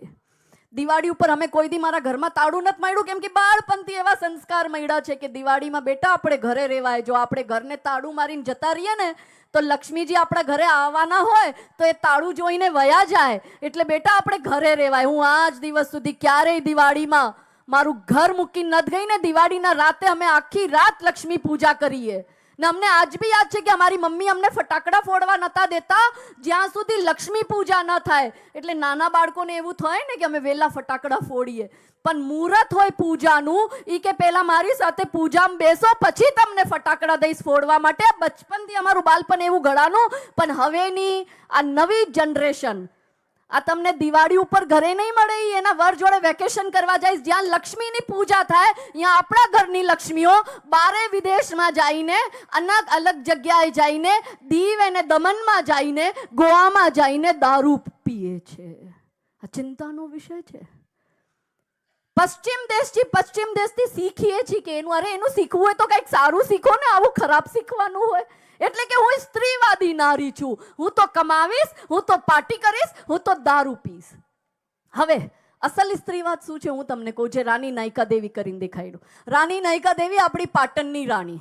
ભારતના ટોપ 5 એ વખતે તો સ્ટેટ હતા, તો ટોપ 5 સ્ટેટમાંથી સૌથી સંપન્ન ધન્ય ધાન્ય વાળું આપણું પાટણ રાજ્ય. મોહમ્મદ ગૌરીને ખબર પડી કે આ રાજાજીનું દેહાંત થઈ ગયું છે, એટલે હવે હું પાટણ ઉપર આક્રમણ કરું ને. એ સેના લઈને આબુની ઘાટી ઉપર આવ્યો. એને એના પોતાના દૂતને કીધું કે તું રાણી પાસે જા અને રાણીને મારા સંદેશ આપ. પેલો દૂત રાણી પાસે જાય પાટણમાં, એને રાણી નાયકા દેવીને કહે કે મોહમ્મદ ગૌરી સેના લઈને અહીંયા આબુની ઘાટી ઉપર રાહ જોય છે, એ અહીંયા આક્રમણ કરવા આવશે. એની 3 શરત જો તમે માની લેશો તો એ આક્રમણ નહીં કરે. પહેલી શરત, તમે ઇસ્લામ સ્વીકાર કરો. બીજી શરત, તમે એનાથી નિકાહ કરો. ત્રીજી શરત, તમારા પાટણનું આખું ધન્ય ધાન્ય અને આખું રાજ્ય એને સોંપી દો. રાણી સાહેબ બડા ખૂબ હોશિયાર. રાણી સાહેબ કીધું દૂતને કે મને તારી 3 શરત મંજૂર છે, તું તારા રાજાને જઈને સંદેશ દે કે હું લગ્ન કરવા નિકાહ કરવા માટે તૈયાર છું. એ જેમ ત્યાં પહોંચ્યો એને જાય તરત જ રાણી સાહેબ પોતાના સેનાપતિને બોલાવ્યો ને સેનાપતિ નાયકા દેવી કીધું કે આપણી પાસે કેટલા હાથી, કેટલા ઘોડા, કેટલી સેના તૈયાર છે ને આજુબાજુના કેટલા રાજા રજવાડા એવા છે કે જે આપણી સાથે તરત મળીને અત્યારે જ યુદ્ધ કરવા જવું છે ને આ જ ઘડીએ આપણે જવું છે. કેટલા છે એવા તૈયાર, મને ફટાફટ કે. તો સેનાપતિ ડરી જાય. સેનાપતિ નબળો. એ કહે કે આ રાણી સા તમે કેમ યુદ્ધ લડશો? તમારા રાજાજી તો જીવતા નથી, તમારે નાનું બાળક છે, તમે આ યુદ્ધ લડવા જાશો ને કઈ થઈ ગયું તો આપણું તો વંશ પૂરું. કેમ કે તમારા બાળકને નહીં મૂકે, તમારો બાળક બી મળી જશે તો આ વંશ કેમ આગળ વધશે? રાની શાહ ક્રોધિત થઈ જાય. રાની શાહ સેનાપતિને એ જ ઘડીએ અહીંયાથી કાઢી નાખે. જે નબળી વાત કરે ને પોતે હાથમાં કમાન લે એની સેનાની, બધાઈને ભેગા કરે અને રાતે જ્યારે મોહમ્મદ ગોરીની સેના આબુની ઘાટી ઉપર એ નિશ્ચિંત થઈને સૂતી હતી કે અમને તો આખું પાટણ મળી ગયું, એ જ ઘડીએ રાણીનો નાનો 1-1.5 વર્ષનો બાળક હોય એને પાછળ બાંધે. આપણે સાંભળ્યું ને રાણી લક્ષ્મીબાઈ પોતાના છોકરાને બાંધીને લડવા ગઈ હતી. એ અંગ્રેજો સામે 1857માં લડવા ગઈ હતી, 19મી શતાબ્દીમાં. રાણી નાયકા દેવી 12મી શતાબ્દીમાં આ કરી ચૂક્યા હતા. અને રાણી નાયકા દેવી જ્યારે મોહમ્મદ ગૌરીની સેના ઉપર, સૂતી સેના ઉપર રાતે અટેક કરે અને અટેક કરીને એ લોકોને બધાને મારી નાખે ને મોહમ્મદ ગૌરી જોઈ કે મારી આખી સેનાને પતાવી દીધી તો એ ડરીને ઘોડા ઉપર ત્યાંથી ભાગે. રાણી સાહેબ પાછળ પાછળ એને ભાગે ને રાણી સાહેબ લાગે કે આ હદથી બારે હવે વયું ગયું છે. તો રાની સાના હાથમાં આટલો મોટો હથિયાર હોય, રાની સાઈ દૂરથી એના ઉપર હથિયાર ફેંકે અને એ મોહમ્મદ ગૌરી સીધો સિંધ જઈને રૂકે ને એ હથિયાર મોહમ્મદ ગૌરીને એવી જગ્યાએ લાગ્યો હોય કે એને ખબર પડી જાય કે આ રાણીએ તો મને નપુંસક બનાવીને મોકલી દીધો. આ આપણી યોદ્ધા નારીઓનો શૌર્ય ગાથા છે કે इतिहास चुराए नहीं है, हमने इतिहास बनाए हैं और लाखों शीश कटे हैं रण में, तब जाके हिंदू कहलाए हैं. પણ આપણે આવી ગૌરવ ગાથા આપણા બાળકોને નથી બતાવતા. આપણે આપણા બાળકોને શું દેખાડીએ છીએ? આ આલિયા ભટ્ટ, આ કરીના ખાન, આ દીપિકા પાદુકોણ અને કરીના કપૂર આપણી દીકરીને બનવું છે. એને તૈમૂર ને જહાંગીર સારા લાગે છે. આપણે એને નાયકા દેવી, રાની ચિન્નમા, રાની અબ્બકા, રાની દુર્ગાવતી, રાની કમલાવતી, આ બધા એની ગૌરવ ગાથા કીધી જ નહીં. આપણા ગુજરાતના જ અડાલજની વાવ જે બનાવવા વાળા રાની રૂપબા, આપણે એની ગૌરવ ગાથા ન કીધી. આપણી દીકરીઓનો વાક નથી. આપણી દીકરીઓ આ જ જોયું છે. આપણે આપણી દીકરીઓને જીજા માતાની કથાઓ કરી હોતી તો કોકથી છત્રપતિ શિવાજી મહારાજ પેદા થતા. પણ આપણી દીકરીઓ શું જોયું? કરીના ખાન. એટલે કોકથી શું પેદા કરે છે? તૈમૂર ને જહાંગીર. આ દેશનો ઇતિહાસ જોઈ લ્યો. પૃથ્વીરાજ ચૌહાણ, આવડા મોટા રાજસ્થાનના રાજા જેને કેટલા યુદ્ધ લડ્યા, મહાશક્તિશાળી, એના નામથી કરીનાના પરદાદાનું નામ હતું પૃથ્વીરાજ કપૂર. જો હિન્દુઓને કેવી પીઢીઓ બરબાદ કરે છે. કોઈ મુગલ તમારા વચ્ચેથી નથી ગયા હો. તમે ગાંધારીની જેમ આંખ ઉપર પટ્ટી બાંધીને બેઠા છો. તમને દેખાતું નથી. પણ હું કહું છું દેખાતું નથી તો કઈ નહીં, સંભળાય તો છે ને. આજુબાજુમાં શું થાય છે એ સાંભળો. અને એ લોકો કેવી રીતના ષડયંત્ર કરે કે પૃથ્વીરાજ કપૂરનો દીકરો રાજ કપૂર, રાજ કપૂરનો દીકરો રણધીર કપૂર, રણધીર કપૂરની દીકરી કરીના ખાન, અને એની 5મી પેઢીમાં કરીના ખાનના છોકરાઓ થાય છે. એનું નામ તૈમૂર ને જહાંગીર રાખે છે. કેમ રાખે છે તૈમૂર ને જહાંગીર? હવે આનું તમને સ્ટોરી કહું. સૈફ અલી ખાન એનો વર છે, તમને ખબર છે? સૈફ અલી ખાને 2 લગ્ન હિન્દુ બહેનોથી કર્યા. પહેલી અમૃતા સિંહ, એનાથી 2 મુસલમાન પેદા થયા. શું નામ? સારા, ને બીજુંનું નામ ઇબ્રાહિમ. ઇબ્રાહિમ લોધીના નામ ઉપર એને પોતાના છોકરાનું નામ ઇબ્રાહિમ રાખ્યું. પછી બીજા એને છોડી દીધી, છૂટાછેડા કરી નાખ્યા. પછી બીજી પણ હિન્દુની દીકરી કરીના ખાન, એનાથી લગ્ન કર્યા કરીના કપૂરથી, અને એનાથી પેદા કરાવ્યા તૈમૂર ને જહાંગીર. આપણે કેટલી ઓછી થઈ હિન્દુઓમાંથી? 2 દીકરીઓ ઓછી થઈ. આ ગણિત છે. જીત ઉસકી હોતી હૈ जिसकी સંખ્યા જ્યાદા હોતી હૈ. ને ગજવા હિન્દ કેમ કરશે? આમદ સંખ્યા વધારીને. એટલે આપણી અહીંયાથી 2 દીકરીઓ ઓછી થઈ.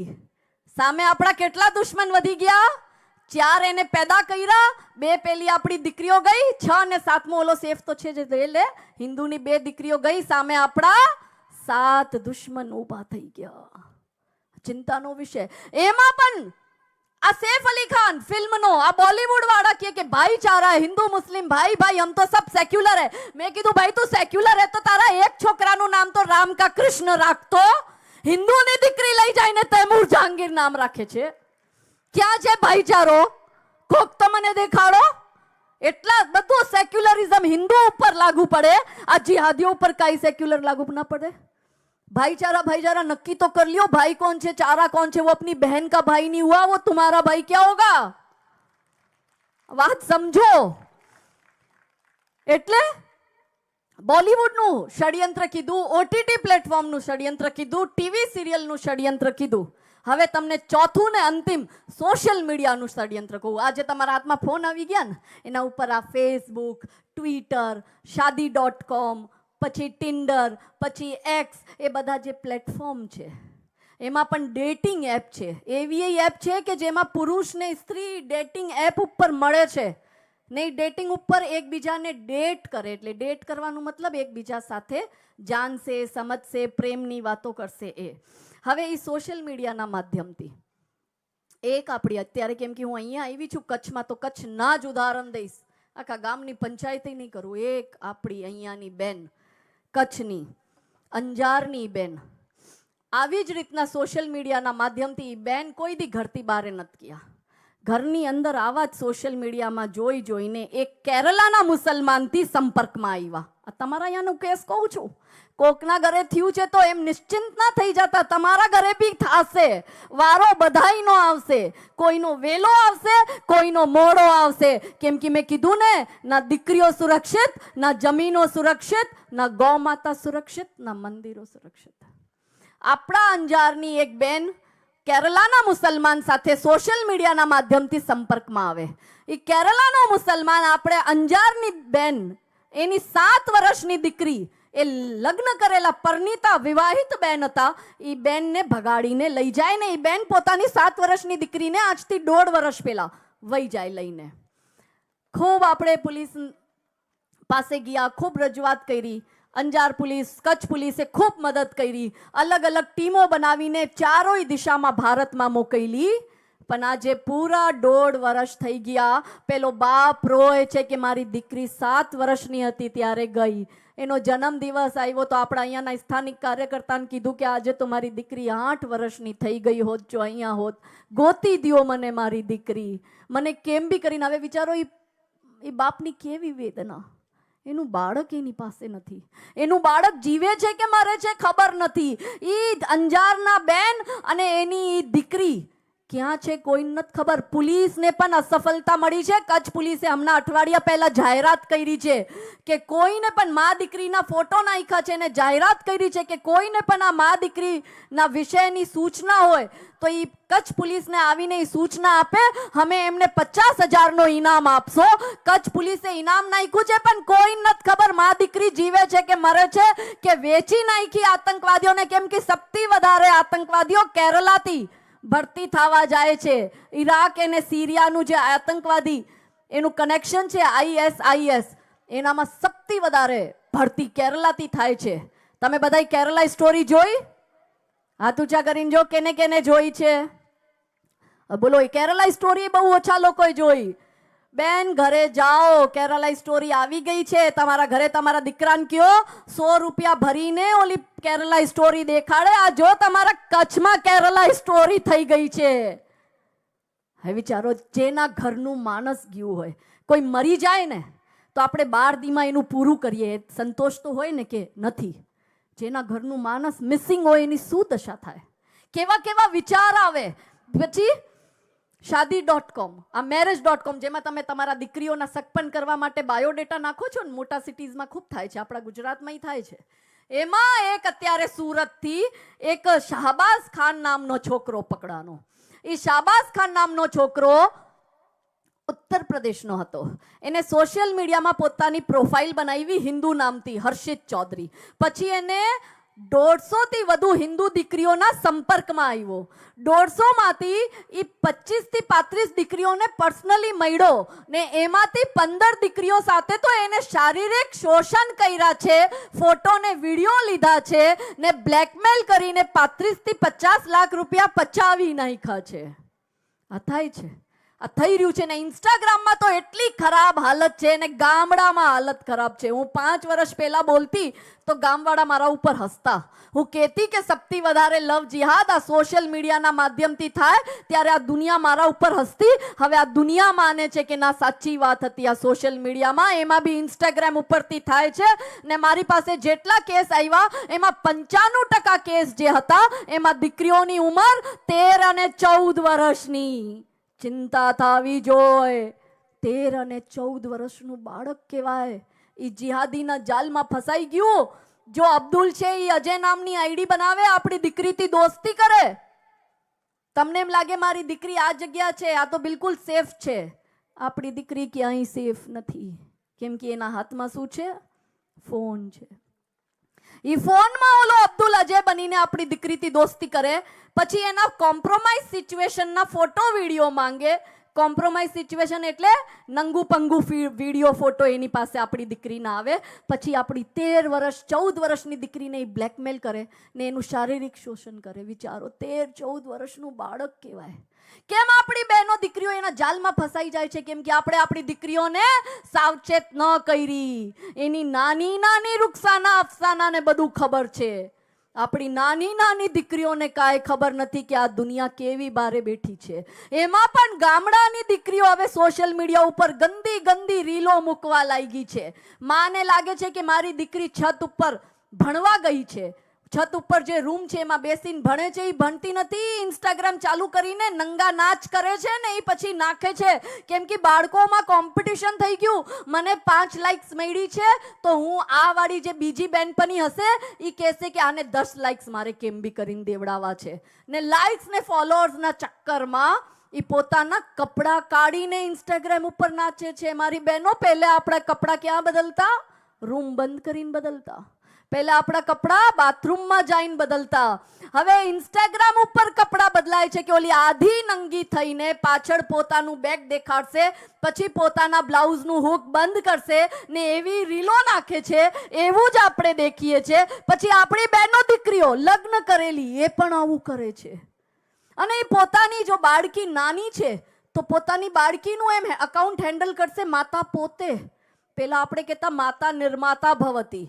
માતા સમાજનું નિર્માણ કરે છે. ઋગ્વેદમાં લખ્યું છે કે પ્રત્યેક બાળકની પહેલી ગુરુ એની માતા હોય છે. મનુસ્મૃતિમાં લખ્યું છે કે કોઈ પણ મહિલાને જો તમે શક્તિ આપો તો એ સમાજનું ઉદ્ધાર પણ કરી શકે ને એ સમાજનું વિનાશ પણ કરી શકે. આઝાદીના નામ ઉપર આપણી બહેનો દીકરીઓ આ સંસ્કાર અપનાવી રહી છે. આ ઇન્સ્ટાગ્રામ ઉપર ચાલી રહ્યું છે. ને એમાં પણ પેલા તો ગંદા ગીત ને ગંદા નૃત્ય જોવા માટે લિટરલી અહીંયાથી મુંબઈ જતા ડાન્સ બારમાં ને બિયર બારમાં. હવે આ ઇન્સ્ટાગ્રામ ઉપર ફ્રીમાં મળે. ને એમાં પણ તમને લાગે તમારું છોકરું સ્કૂલમાં ભણવા ગયું છે, તમારું છોકરું બારે દિલ્હીમાં, મુંબઈમાં, કલકત્તામાં કોલેજમાં ભણવા ગયું છે. મારી બહેનો ભાઈઓ, સાવચેત થઈ જાજો. આ દુનિયા તમારા બાળકોને બગાડવા બેઠી છે. તમારા બાળકોને ડ્રગ્સના નશામાં નાખે છે, એને ચિલમ ને અફીમ ફૂંકાવે છે. આપણી દીકરીઓ દારૂ પીતા થઈ ગઈ. મુંબઈમાં તમને પાનના ગલે દીકરીઓ દારૂ ને સિગરેટ પીતા દેખાશે. આપણા ગુજરાતમાં હજુ દારૂ બંધી છે પણ સિગરેટ ફૂંકતા અહીંયા છોકરીઓ ક્યાંક ક્યાંક તમને દેખાતી હશે. કેમ આવું કલ્ચર થયું? આ જ બધું સોશિયલ મીડિયામાં જોઈને માતા પિતાએ ધ્યાન ના આપ્યું, માતા પિતાએ કલ્ચર ના આપ્યું. એમાં પણ સ્કૂલમાં એક હમણાં મેં રીલ જોઈ, એન્યુઅલ ફંક્શન ચાલે છે. એક નાની 10 વર્ષની બાળકીને એક સ્ત્રી 2 કરીને પિક્ચર આવી છે. એમાં એક આઇટમ સોંગ છે. એ સોંગનું એના જે વર્ડ છે એ છે કે આજ કી રાત કા મજા મેરે હુસ્ન સે લીજીએ. કેટલા ગંદા શબ્દ છે. આ શબ્દનો શું મતલબ છે કે આજ કી રાત કા મજા મેરે હુસ્ન સે લીજીએ. ઈ ગીત ઉપર સ્કૂલ વાળા એક 10 વર્ષની દીકરીને આ ફિલ્મની હિરોઈને જેટલા ગંદા ટૂંકા કપડા પહેર્યા એવા જ 10 વર્ષની બાળકીને ટૂંકા કપડા પહેરીને નચાવે છે. તો આ સ્કૂલ વાળો તો તમારા છોકરાને બગાડવા બેઠા. શું મા બાપની બુદ્ધિ ભ્રમિત થઈ ગઈ છે?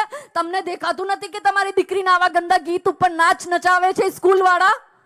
કેમ માતા પિતા સહન કરી લે છે? કોલેજમાં અત્યારે ફ્રેશર પાર્ટીના નામ ઉપર શું ચાલે છે? તમને લાગે મારી દીકરી અત્યારે કોલેજ ભણવા ગઈ છે, મારો દીકરો અત્યારે નવી કોલેજમાં ગયો. જ્યારે એ કોલેજમાં જાય તો જે કોલેજના સિનિયર છે એ ફ્રેશર પાર્ટી રાખે. ફ્રેશર મતલબ જે નવા આવ્યા એ ફ્રેશર કહેવાય. ને એના સ્વાગતમાં પાર્ટી રાખે ને આવા જ કોલેજમાં મંચ બનાવે, કોલેજના પ્રિમાઇસીસની અંદર. ને એમાં આપણી દીકરીઓ જે નવા ફ્રેશર આવ્યા હોય એના માટે ડાન્સ કરીને એનું મન લુભાવે. ને એમાં પણ આપણી દીકરીઓ કોલેજના પ્રોફેસર આમ બેઠા હોય, આપણી દીકરીઓ આવા ટૂંકા ટૂંકા બ્લાઉઝ પહેરે, નાભીથી નીચે ટૂંકા ટૂંકા સ્કર્ટ પહેરે, શરીર ઉપર ચુન્ની બી ના હોય. અને કેવા કેવા ગીત કે કુંડી મત ખડકાઓ રાજા, સીધા અંદર आओ રાજા. બીજું ગીત કયું कि छत पे सोया था बहनोई, मैं तने समझ कर सो गई, मुझको राणा जी माफ करना, गलती मारे से हो गई. શરમ ના આવે? આ ગીતના બોલ કેવા છે? અહીંયાથી જ આપણી બહેનો શીખે. પછી પોતાના વરના હાથ ઉપર પોતાની હગી બેન આમ હાથ રાખશે ને તો પોતે હસતા હસતા કહેશે હે શાલી તો આधी ઘરવાલી હોતી है। અરે શરમ કર તું रिश्तों तार तार करे છે ને। આ પુરુષ સમાજ પણ એમ કહે અરે મેરી સાલી है ना वो तो आधी घरवाली। શરમ નથી આવતી? ઘરવાલી નો મતલબ શું હોય? 7 જન્મોનો પવિત્ર બંધન કહેવાય છે। એમાં આપણે લોકો આપણી સંસ્કૃતિનું આવું મજાક બનાવીએ છીએ કે સાલી આદિ ઘરવાલી। ત્યારે સમાજમાં આવા કેસ આવે છે ને, આપણે જોઈએ છે ને, છાપામાં વાંચીએ છીએ ને, આપણે નજરે આપણા જાણીતાઓના ઘરે કે ઘરવાળી હશે ને એ પોતાની સાડીને લઈને બેઠો હશે, જે ભાભી છે એ એના દેવરને લઈને જતી હશે, મોટો હશે એ એને દઈને। આ બધું એકતા કપૂરના ઓટીટી પ્લેટફોર્મ, એની 2 સિરીઝ ચાલે છે, ઓલ્ટ બાલાજી નામનું એનું ઓટીટી પ્લેટફોર્મ। એમાંથી ભાઈઓ એક આખી સીઝન અમે કઢાવી, અમે કોર્ટ સુધી ગયા હતા। એની ગંદી બાત કરીને સીઝન આવે છે। એ ગંદી બાતમાં શું દેખાડ્યું? એ ગંદી બાતમાં દેખાડ્યું કે એક રસોડાનું પ્લેટફોર્મ છે, એ રસોડાના પ્લેટફોર્મ ઉપર ઘરની 4 મહિલાઓ રસોઈ કરે છે। એમાં એ પરિવારની દાદી, એ પરિવારની મોટી વહુ, એ પરિવારની નાની વહુ ને એ પરિવારની જે દીકરી છે એ 4 મહિલાઓ, એટલે બધા રિશ્તા આવી ગયા। મોટી વહુનો આવી ગયો, નાની વહુનો આવી ગયો, બેનનો આવી ગયો ને દાદીનો આવી ગયો। હવે ચારેય એ પરિવારનો જે નાનો છોકરો હતો એ બારે ભણવા ગયો હતો ને ભણીની આવતો તો ચારેય કિચનના પ્લેટફોર્મ ઉપર વાતો એવી કરે કે આજે તો આ આવે છે એટલે આજે તો મારી રાતો રંગીન કરશે। એટલે મોટી ભાભી નાની ભાભીને કહે કે પહેલા મારા દેવર સાથે હું સૂઈશ, પછી તું સૂવા જાજે। અને જે બેન છે એ બેન શું કહે છે કે ભલે ઈ મારો ભાઈ છે પણ મજા તો મને ભાઈથી જ મળે છે। એમાં પણ દાદી વચ્ચે પડે ને દાદી કહે કે હું પરિવારની સપ્તી મોતી, એટલે મારો પોતો તો સપ્તી પહેલા મારા રૂમમાં આવીને મને ખુશ કરશે।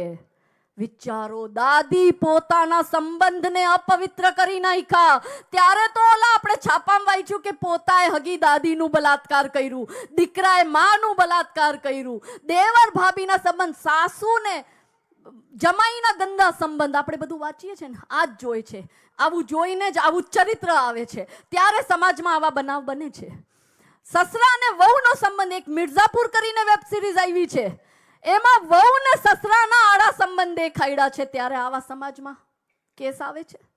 આવું આપણે જોઈએ છે, આવું શીખીએ છીએ। હવે વિચારો આપણી શું દશા થાય। અમે બાઈજા સુપ્રીમ કોર્ટ સુધી પહોંચ્યા ને એ આખું એપિસોડ અમે કઢાવ્યું। ભાભી ને દેવરના ખરાબ સંબંધ, પેલો રાવણ ઉપાડીને માતાનું જ્યારે હરણ કરીને જાતો હતો ત્યારે માતાજીએ જગ્યાએ પોતાના ગહેના ફેંકા હતા ને કે ભાઈ આ લોકોને ખબર પડે કે રાવણ મને કઈ દિશાથી લઈ ગયો તે। રામજીને લક્ષ્મણજી શોધતા ત્યાં પહોંચ્યા સુગ્રીવ પાસે। સુગ્રીવ એમને એક પોટલી લાવીને દે કે અમને આટલા ગહેના મળ્યા છે, આ દિશામાં અમે આવતા હતા, તમે જોઈ લ્યો, આ માતાના તો નથી। રામજી માતા સીતાજીના ગહેના જોયે, એના જ્વેલરી જે હોય ને એ પછી જોઈને કે મને લાગે તો છે કે આ સીતાના છે, પર કન્ફર્મ કરવા માટે લક્ષ્મણને પૂછે કે લક્ષ્મણ જો ને આ તારા ભાભીના જ દાગીના તો છે ને? તો લક્ષ્મણજી શું उत्तर આપે?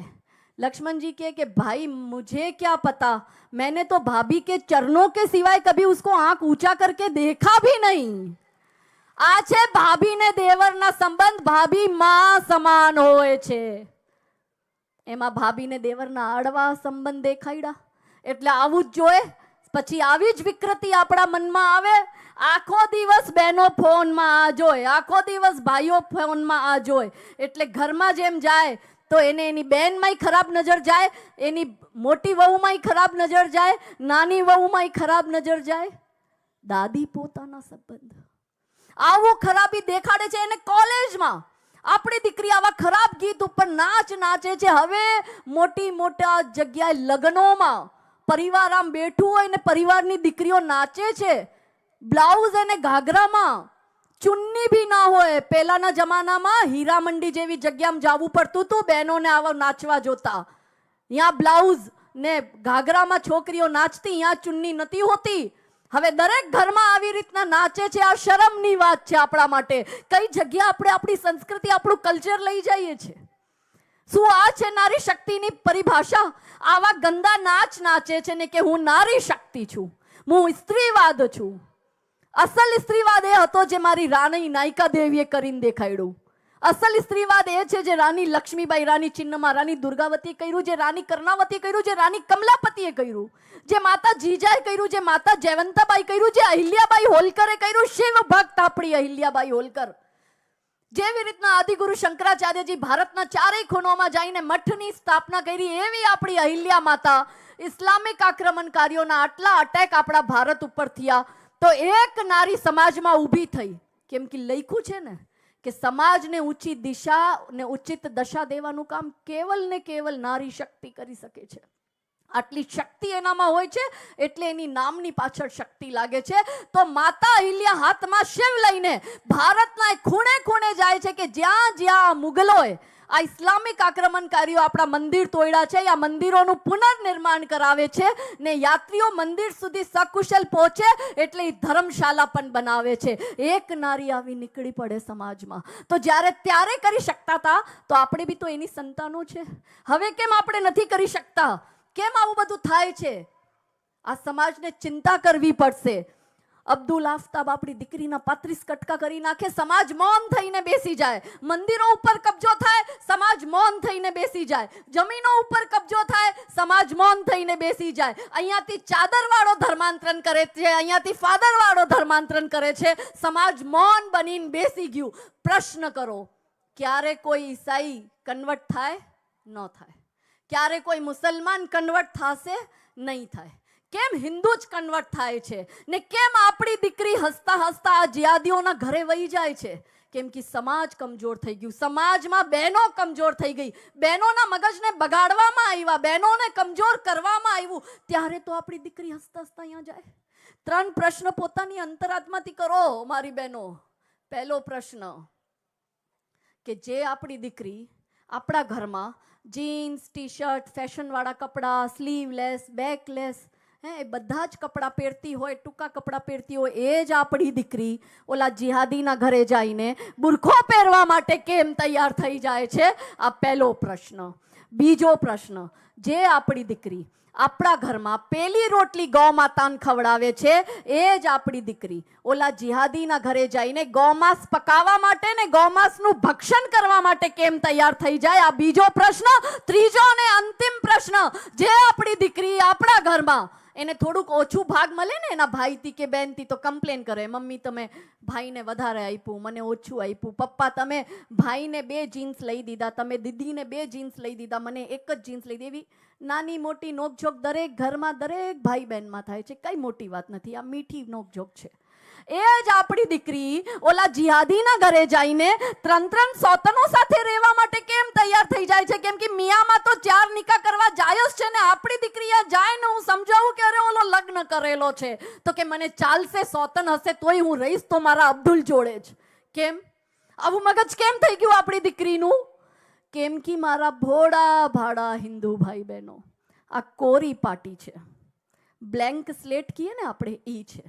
આ કોરી પાટી ઉપર તમે તમારી સંસ્કૃતિ, તમારી સભ્યતા, તમારા પુરખોના બલિદાનની ગૌરવ ગાથા નહીં લખો. તમે આ કોરી પાટી ઉપર જય શ્રી રામ નહીં છાપશો તો લો જિહાદી અલ્લાહુ અકબર છાપી દેશે. ચિંતા કરવી પડશે તમને. આપણે આપણી દીકરીઓને આપણી યોદ્ધા રાણીઓની ગૌરવ ગાથા નથી કીધી. મેં તમને અહિલ્યા માતા માટે કીધું, મેં તમને હાડી રાણીની કથા કરી, મેં તમને નાયકા દેવીની કથા કરી.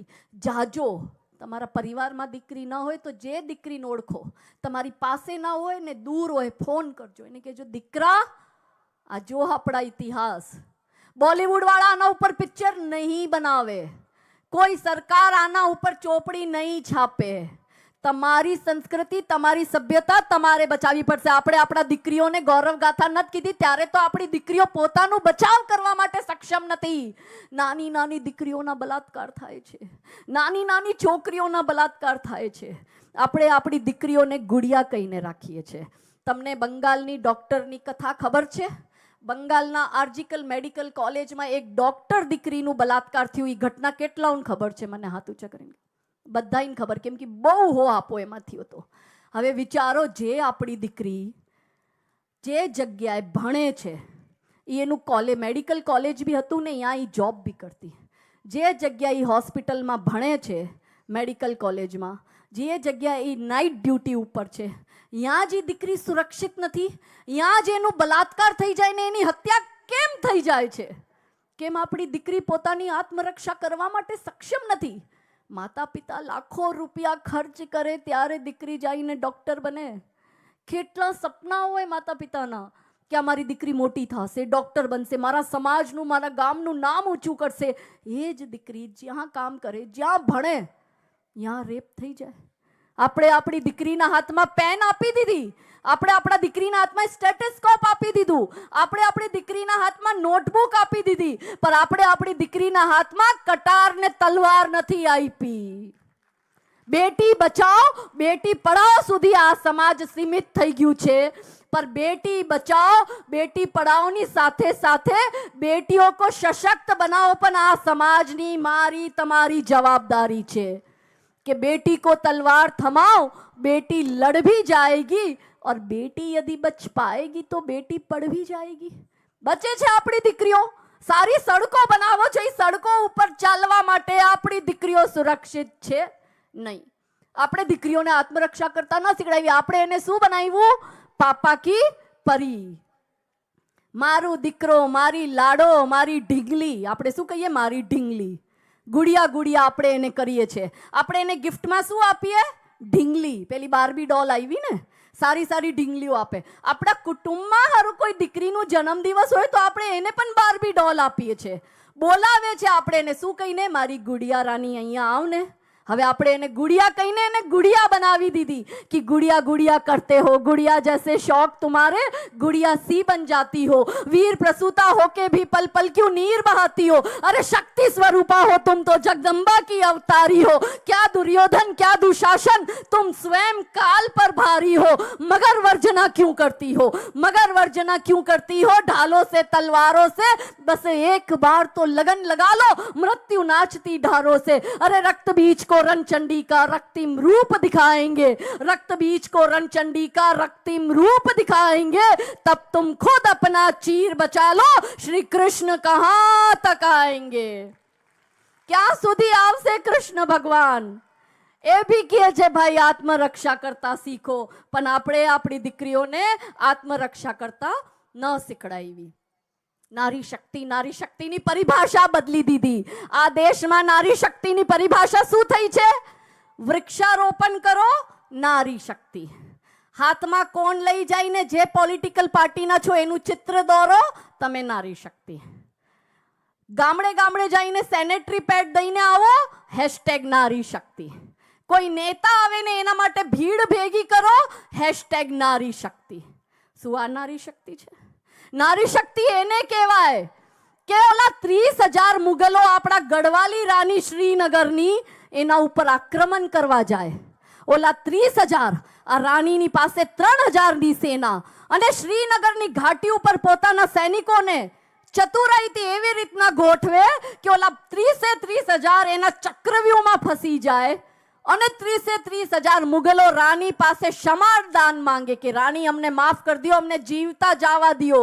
ત્યારે ગઢવાલી રાની, એનું નામ હતું કર્ણાવતી, એ ગઢવાલી રાની કર્ણાવતી કે તમને જીવતા જવા દઈશ, પણ મારી એક શરત છે. તમને એમ લાગે છે કે હિન્દુઓની જે વિરાંગણા છે એ કમજોર છે, કેમ કે મુગલ માનસિકતા જ આ છે. એની બહેનો તો આઝાદીને 75 વર્ષ થઈ ગયા પણ આજ પણ આઝાદ નથી થઈ. તો એને એમ લાગે છે કે આ હિન્દુની મહિલાઓ કમજોર છે, તમે અટેક કરવા આવ્યા છો. હવે તમે 30,000 સૈનિક જો પોતાની નાક પોતે કાપો ને, જે તલવારથી તમે મને કાપવા આવ્યા હતા, એ તલવારથી તમે જો પોતાની નાક કાપો ને તો તમને અહીંયાથી જીવતા જવા દઈશ. એ 30,000 સૈનિકોએ પોતાની નાક કાપી અને નાક કાપીને રાણીના ચરણોમાં ફેંકી, અને પછી રાની એ લોકોને જવા દીધું. એટલે રાનીનું નામ શું પડ્યું? રાની નાક કાટી. જેને મુગલોની નાક કાટી એવી આપણી રાની કર્ણાવતી. આ છે અસલ ગર્લ પાવર, વિમેન પાવર. આ છે અસલ સ્ત્રીવાદ, અસલ ફેમિનિઝમ. આ છે નારી શક્તિ. પણ આપણે પોતાને કમજોર બનાવી દીધી. એક ઘટના થઈ હતી આપણે અત્યારે બાંગ્લાદેશમાં જે થઈ રહ્યું છે, બધાને ખબર છે? કેટલાઓને ખબર છે? હાથ ઊંચા કરીને કહો. પાછળવાળામાં બહેનોને ખબર જ નથી બાંગ્લાદેશમાં શું થાય. હવે આપણે ટીવી સિરિયલમાં એકતા કપૂર જોઈએ, આપણી પાસે ક્યાં સમય છે કે આપણે ન્યૂઝ જોઈએ કે એમાં શું આવે છે ખબર પડે. આ હાથથી અફઘાનિસ્તાન વયું ગયું, હાથથી પાકિસ્તાન જતું રહ્યું, હાથથી બાંગ્લાદેશ જતું રહ્યું. બધી જગ્યાના હિન્દુઓ ભાગીને આવીને ભારતમાં શરણ લીધી. આપણાને આપણા દેશમાં કાશ્મીરી હિન્દુઓએ આપણા દેશના અલગ અલગ જગ્યાએ શરણ લીધી. કયો એવો દેશ છે? કોઈ ઈસાઈ દેશમાં કોઈ ઈસાઈને શરણ લેતા જોયું? કોઈ ઇસ્લામિક દેશમાં કોઈ મુસલમાનને શરણ લેતા જોયું? આ માત્ર ભારત એવો દેશ છે જ્યાં હિન્દુ પોતાના દેશમાં શરણાર્થી બની ગયો છે. આજે બાંગ્લાદેશની એટલી હાલત ખરાબ છે કે હિન્દુઓ બિચારા રોજ મારે છે. અહીંયા મંદિરો તોડ્યા, મૂર્તિ તોડી, મંદિરો જલાવ્યા, હિન્દુઓની આખી આખી વસ્તી જલાવી નાખી. આ બધું ત્યાં થઈ રહ્યું છે. તમે કેરલા સ્ટોરી જોઈ, તમે કાશ્મીર ફાઇલ જોઈ, આ લાઈવ છે બાંગ્લાદેશ ફાઇલ. જો ને શીખો ને હજી આપણે આ ભૂમિ ન સાચવી. આ 10 વર્ષ છે આપણી પાસે, હજી આપણે આ ભૂમિ ન સાચવી તો આપણે તો હજુ આપણા વડીલોના શ્રાદ્ધ કરીએ છીએ. આપણા બાળકો શ્રાદ્ધ નહીં કરે. આપણા ઈ ગારો દેશે કે જ્યારે આ દેશ બરબાદ થતું હતું ત્યારે તમે ક્યાં હતા? જ્યારે અધર્મ થતું હતું ત્યારે તમે ક્યાં હતા? અને હજી આપણે બાંગ્લાદેશની તો વાત મૂકો, અહીંયાના જે પૈસાવાળા હતા એને બહુ ઘમંડ પોતાના પૈસા ઉપર. એ બધા પૈસાવાળોના બાંગ્લાદેશમાં હિન્દુ પૈસાવાળા મોટા મોટા અબજોપતિ વ્યાપારીઓના બેંક એકાઉન્ટ ફ્રીઝ કરી દેવામાં આવ્યું છે. કેમ કે ઓલો પંચર સાટવા વાળો અબ્દુલ જોએ છે કે આ હિન્દુઓ તમે બનાવો બંગલા, આ તમે બનાવો કોઠીઓ, આ તમે કરોડોની ગાડીઓ લ્યો, આ તમે વસાવો આટલી જમીનો અને ખેતરો, આ થવાનું તો મારું જ છે. કેમ એના મગજમાં આવું છે? કેમ કે એની સંખ્યા વધે છે. 4 નિકાહ જાયઝ છે, 4 બીવીને 40 બચ્ચે પેદા કરે છે. આપણી એક ઘરવાળીને આપણે એક બાળક પેદા કરીએ છીએ. મારી બહેનો 2 છોકરાઓ તો પેદા કરો, ઓલો 18 પેદા કરે છે. હવે ઓલો જોશે જે ઘરમાં માતા પિતાને એક બાળક હશે, 3 જણા રહીએ, અહીંયા ઓલો 18ની સેના લઈને અબ્દુલ તમારા ઘરમાં પંચર સાટવા વાળો ઘૂસશે. શું તમારામાં લડવાની તાકાત છે? 3 જણા 18 જણાને પહોંચી શકશે? નહીં પહોંચી શકે. ત્યારે તમે શું કરશો? ઘરથી નીકળી જશો. લડતા રહ્યો તમે કેસ 20 વર્ષ, 30 વર્ષ. આ આપણે સોમનાથ મંદિરનો કેસ લડીએ છીએ. આપણા ગુજરાતના સોમનાથ ટ્રસ્ટની 52 વીઘા જગ્યા ઉપર આ જિહાદીઓએ કબજો કર્યો છે. અને આપણે એ કેસ ક્યાં લડીએ છીએ? વક્ફ બોર્ડ ટ્રિબ્યુનલમાં. આપણી પાસે કોર્ટના દરવાજા નથી. કયા દેશમાં આવું થાય છે? કહેવા માટે તમે બહુસંખ્યક છો, તમે કોઈ બહુસંખ્યક નથી. તમે બ્રાહ્મણ, ક્ષત્રિય, વૈશ્ય, શૂદ્ર છો. આખું જીવન આ જ કર્યું છે એટલે આપણી આ દશા થઈ રહી છે. આપણે એક છે જ નહીં. અને વક્ફ બોર્ડ વાળા પાસે આપણા અહીંયા અતિક્રમણ કરે છે, આપણી જમીન ઉપર પચાવે છે. આજે આપણે આ સભાગારમાં છે, માની લ્યો તમારું અહીંયા મહાદેવનું આપણું મંદિર, એ મહાદેવના મંદિર ઉપર મારા બેન હમણાં મને અહીંયા આવ્યા હતા ઉપર, તો મારા વડીલ બેને કીધું બેન આ જગ્યા મારી છે. બેન આ તમારી જગ્યા છે, અત્યારે તમારી પાસે પટ્ટો પણ છે આ જગ્યાનો. ક્યાં છે ઓલા બેન? હાથ ઊંચા કરીને દેખાડો. આર્યા અમારા દાદીમાં. તમને હકીકત કહું અત્યારે દેશમાં શું ચાલી રહ્યું છે. આ જગ્યા ઉપર અત્યારે મુસલમાન આવીને પોતાનો ઝંડો ગાડે ને કે આ જગ્યા વક્ફ બોર્ડની, તો આ જ ઘડીથી આ જગ્યા વક્ફ બોર્ડની. એને સાબિત નથી કરવું, તમારે સાબિત કરવું પડશે કે આ જગ્યા તમારી છે. ને એના માટે પણ તમારા માટે કોઈ કોર્ટના દરવાજા ખુલ્લા નથી. તમારે વક્ફ બોર્ડ ટ્રિબ્યુનલ જે ગાંધીનગરમાં આવ્યું ત્યાં જવું પડશે. એનું મતલબ શું થયું? વક્ફ બોર્ડ ટ્રિબ્યુનલમાં જેટલા પણ અધિકારીઓ છે બધા જ મુસલમાન. જાંચ કરવા વાળો મુસલમાન, જજની જગ્યા ઉપર બેસવા વાળો મુસલમાન, અન્ય અધિકારી મુસલમાન. એટલે જે ચોર છે એ જ સિપાહી પણ છે, એ વકીલ પણ છે, એ જજ પણ છે, એ પોલીસ પણ છે, ને સર્વે વાળો બી છે. હવે આપણો ભોળો હિન્દુ જેની જગ્યા ઉપર કબજો થયો એ હાથ જોડીને જાશે ચોર પાસે કે ચોર ભૈયા મેરી જગह છોડ દો, ये मेरी जगह है. તમને લાગે ચોર તમારી જગ્યા ચોરી કરવા પછી તમને આપશે? નહીં આપે. આ ગજવાય હિન્દનો એજન્ડા છે. તમિલનાડુના 16 ગામને પચાવી પાડ્યા વક્ફ બોર્ડે. ત્યાં 1500 વર્ષ જૂનું આપણું ચંદ્રસ્વામી ટેમ્પલ ભગવાન શિવજીનું મંદિર હતું. यहाँ वक्फ बोर्डे कीधुं आ तो अल्लाहनी जग्या छे. अरे तमे आव्या 1400 वर्ष पहेला छो, आ मारू 1500 वर्ष जूનું મંદિર તમારું કેમ થઈ ગયું? ગામડાના ગામડા પચાવી નાખ્યા. કચ્છમાં કેટલી જગ્યા ઉપર હમણાં વક્ફ બોર્ડનું ચાલ્યું હતું ને, કચ્છની કેટલી જગ્યા ઉપર વક્ફ બોર્ડનું ચાલી રહ્યું છે અત્યારે. શું કરશો, કેમ કરશો, કેમ બચાવશો? આ તમારા અહીંયા ગાંધીધામમાં સુંદરપુરીમાં રહેતા એક આશિફ ખાને આપણી એક વિવાહિત મહિલાને બ્લેકમેલ કરી 9 મહિના સુધી એનું બલાત્કાર કરતો રહ્યો. આ છેલ્લા 6 મહિનાની અમુક ઘટનાઓ તમને અહીંયા આવી છે. એટલે કહું, તમારી જમીનો સુરક્ષિત નથી, તમારી દીકરીઓ સુરક્ષિત નથી, તમારા ઘરની વહુઓ સુરક્ષિત નથી. કચ્છની આ દશા, તમારું પશ્ચિમ કચ્છ જતું રહ્યું, 250 ગામ તમારા હિન્દુ વિહીન થઈ ગયા. આ ભુજ તાલુકાના કુનરિયા ગામમાં સોએબ કાસમ સુમરા સોશિયલ મીડિયા, કેમ કે હું વાત કરું છું ને ઇન્સ્ટાગ્રામની, સોશિયલ મીડિયાના માધ્યમથી આપણી બેનને ફસાવી. એ સોએબ લગ્ન કરેલો હતો. એ આદમી એને આપણી દીકરીને ફસાવી, એનું બલાત્કાર કર્યું, એને અહીંયાથી ઉપાડીને લઈ ગયો, એના ઉપર FIR થઈ છે. પછી આ જે કેસ કહું છું બધા FIR થઈ છે. વળી મારા ઉપર કોઈ આરોપ લગાડશે ને ઊભા થઈ જશે, આ કાજલ હિન્દુસ્તાની અમારા દીકરીઓનું નામ ખરાબ કરે છે, આ કાજલ હિન્દુસ્તાની અમારા દીકરીઓના વિષયમાં ખોટી વાત કરે છે. એટલે આ વાર તો હું કયા પોલીસ સ્ટેશનમાં કેસ થયું છે ને એ કહું છું, કેમ કે દૂધ કા જલા છાछ भी फूक फूक के पीता है. આ તમને હકીકત કહું છું. હવે તમારા અહીંયાના એક ત્રીજો ઘટનાક્રમ, ભુજ ના હમારા વિશ્વ હિન્દુ પરિષદના કાર્યકર્તા. હવે જે તમારી દીકરીઓને ઉપાડી લઈ જાય છે, એ દીકરીઓની જે સુરક્ષા કરે છે, તે સુરક્ષા કરવા વાળા કોણ?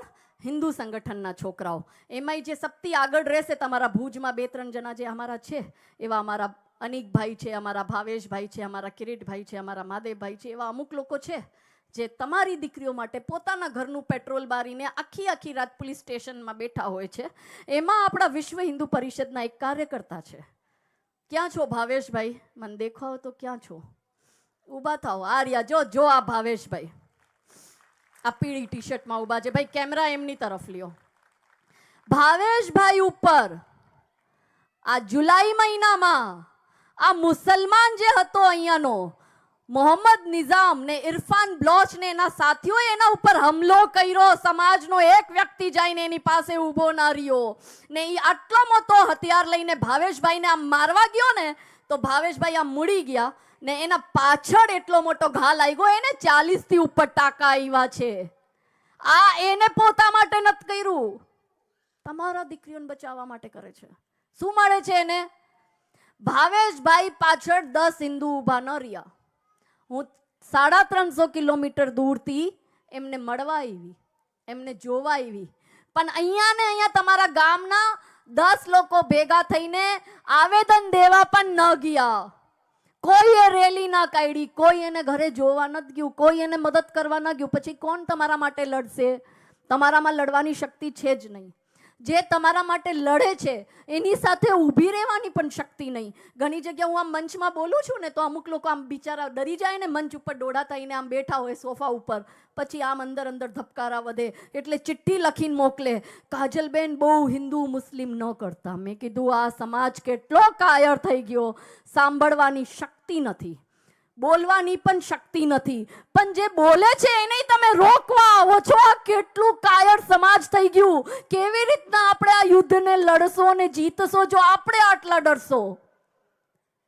ચોથી ઘટના, સરહદી કચ્છમાં પ્રેમ જાલનો એક આખો રેકેટ પકડાનો. આ હું નથી કહેતી, આ મીડિયામાં આવ્યું હતું. વળી કહેશે કે કાજલબેન પોતાના મનથી કંઈ પણ બોલે છે ને ખોટા આક્ષેપો કરે છે. અમારા અહીંયા તો આવું કંઈ થયું જ નથી.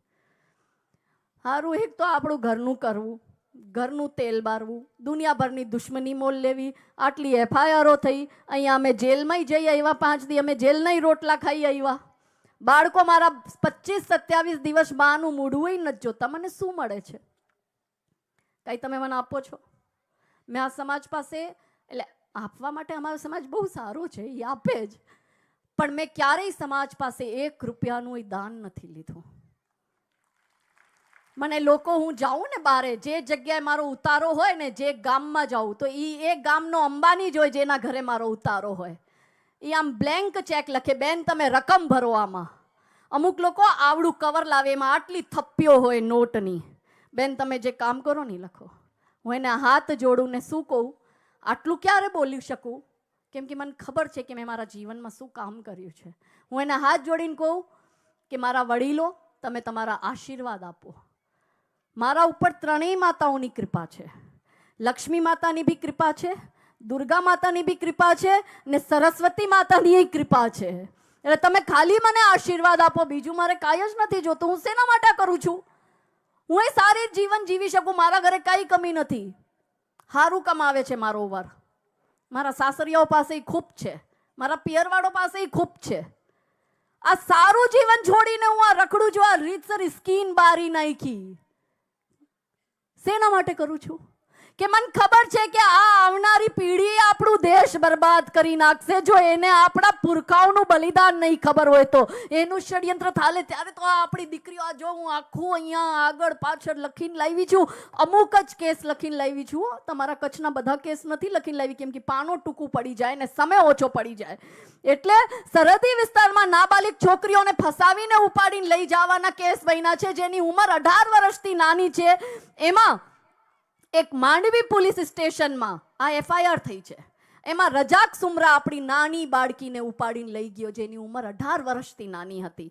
પછી ભુજ શહેરની અંદર એ ડિવિઝન પોલીસ સ્ટેશનમાં એફઆઈઆર આપણે કરાવી અબુ બુખર રમજુ સુમરા ઉપર. એ એક આપણી નાબાલિગ હિન્દુ દીકરીનું ઉપાડીને લઈ ગયો. પછી માધાપર પોલીસ સ્ટેશનમાં જે ભુજ તાલુકામાં આવ્યો એનું ભાકરિયા ગામ, જેમાં ઓસમાન ગની સુલેમાન આપણી નાબાલિગ દીકરીને ઉપાડીને લઈ ગયો. પછી નખત્રાણાના ગડાની ગામમાં અનવર મામદ આપણી નાબાલિગ દીકરીને ઉપાડીને લઈ ગયો. એમાં એક રાજસ્થાનનો થી સોહેબ, એક ત્યાંથી એક છોકરી રાજસ્થાનની ભગાડીને અહીંયા કચ્છમાં લાવીને રાખી હતી ને પોલીસે એને પકડ્યો હતો. પછી પશ્ચિમ કચ્છમાં 7 મહિનામાં 26 દીકરીઓના અપહરણ થયા છે. એ 26 દીકરીઓ હિન્દુ, એ 26 દીકરીઓને આ મુસલમાનો ભગાડીને લઈ ગયા. તમારા તથાકથિત કચ્છના તમારા ભાઈચારા વાળા ભાઈ, જેનો તમે ચારો બની રહ્યા છો. અને આ 26 છોકરીઓમાંથી પોલીસને ખાલી ને ખાલી 13 છોકરીઓ મળી છે. એટલે કેટલો આંકડો? 50%. તો બાકી 50% દીકરીઓ ક્યાં ગઈ? આતંકવાદીઓને વેચી નાખી કે મારી નાખી કે જમીનમાં દાટી નાખી કે એને દુબઈમાં દેહ વ્યાપાર કરવા માટે વેચી નાખી? શું કર્યું ખબર તો પડે. ધ્યાન દો, તમારી દીકરીઓ જો તમારી ડેલીથી બારે ઘરથી બારે પગ મૂકે, તમારી દીકરીઓનું સંસ્કાર એટલું મજબૂત હોવું જોઈએ કે કોઈ અબ્દુલ, કોઈ આફતાબ એના 35 કટકા કરે એના પહેલા આપણી દીકરી એના 35 કટકા કરીને ઘરમાં પાછી આવી જોઈએ. કે દુર્યોધન હે, દુશાસન હે, આ બધા દુશાસન દુષ્ટ છે. કે दुर्योधन है, दुशासन है पग पग पर अवरोध खड़े, कुछ कुटिल काल के अनुयायी है, शकुनी से शैतान बड़े, कलियोसी कोमल मूरत को कर देंगे पल में तार तार, मन के सारे श्रृंगारों को कर देंगे क्षण में छार छार, रनचंडी का तो रूप धार, हर दुश्मन पर तू कर प्रहार, खन खन चूड़ी के मध्य उठे तलवारों के अद्भुत प्रहार, और पानी तक ना मांग सके, और पानी तक ना मांग सके जो तुझ पर आंख उठाएंगे, तब तुम खुद अपना चीर बचा लो, श्री कृष्ण कहां तक आएंगे. ક્યાં સુધી આવશે કૃષ્ણ ભગવાન? ચિંતા આપણે નહીં કરીએ તો આપણી ચિતા તૈયાર થઈ જશે. નક્કી કરી નાખો શું કરવું છે. આ તમારા ભુજના મેં થોડાક ઉદાહરણ બતાવ્યા છે. એમાં તમારા મિર્જાપર ગામમાં એક જુનેજા નામનો મુસલમાન નાબાલિગ છોકરીને લઈ ગયો. મેં તમને આટલા ઉદાહરણ કીધા. કેમ આવું થાય છે? કેમ બહેનો દીકરીઓ ટાર્ગેટ થાય છે? કેમ કે જ્યારે મહિલા સમાજ કમજોર થઈ જાય છે ત્યારે આવા અધર્મીઓની તાકાત વધે છે. અને જ્યારે જ્યારે અધર્મ વધે છે ત્યારે ધર્મની સ્થાપના પર નિમિત્ત બી સદૈવ નારી શક્તિ રહ્યા છે.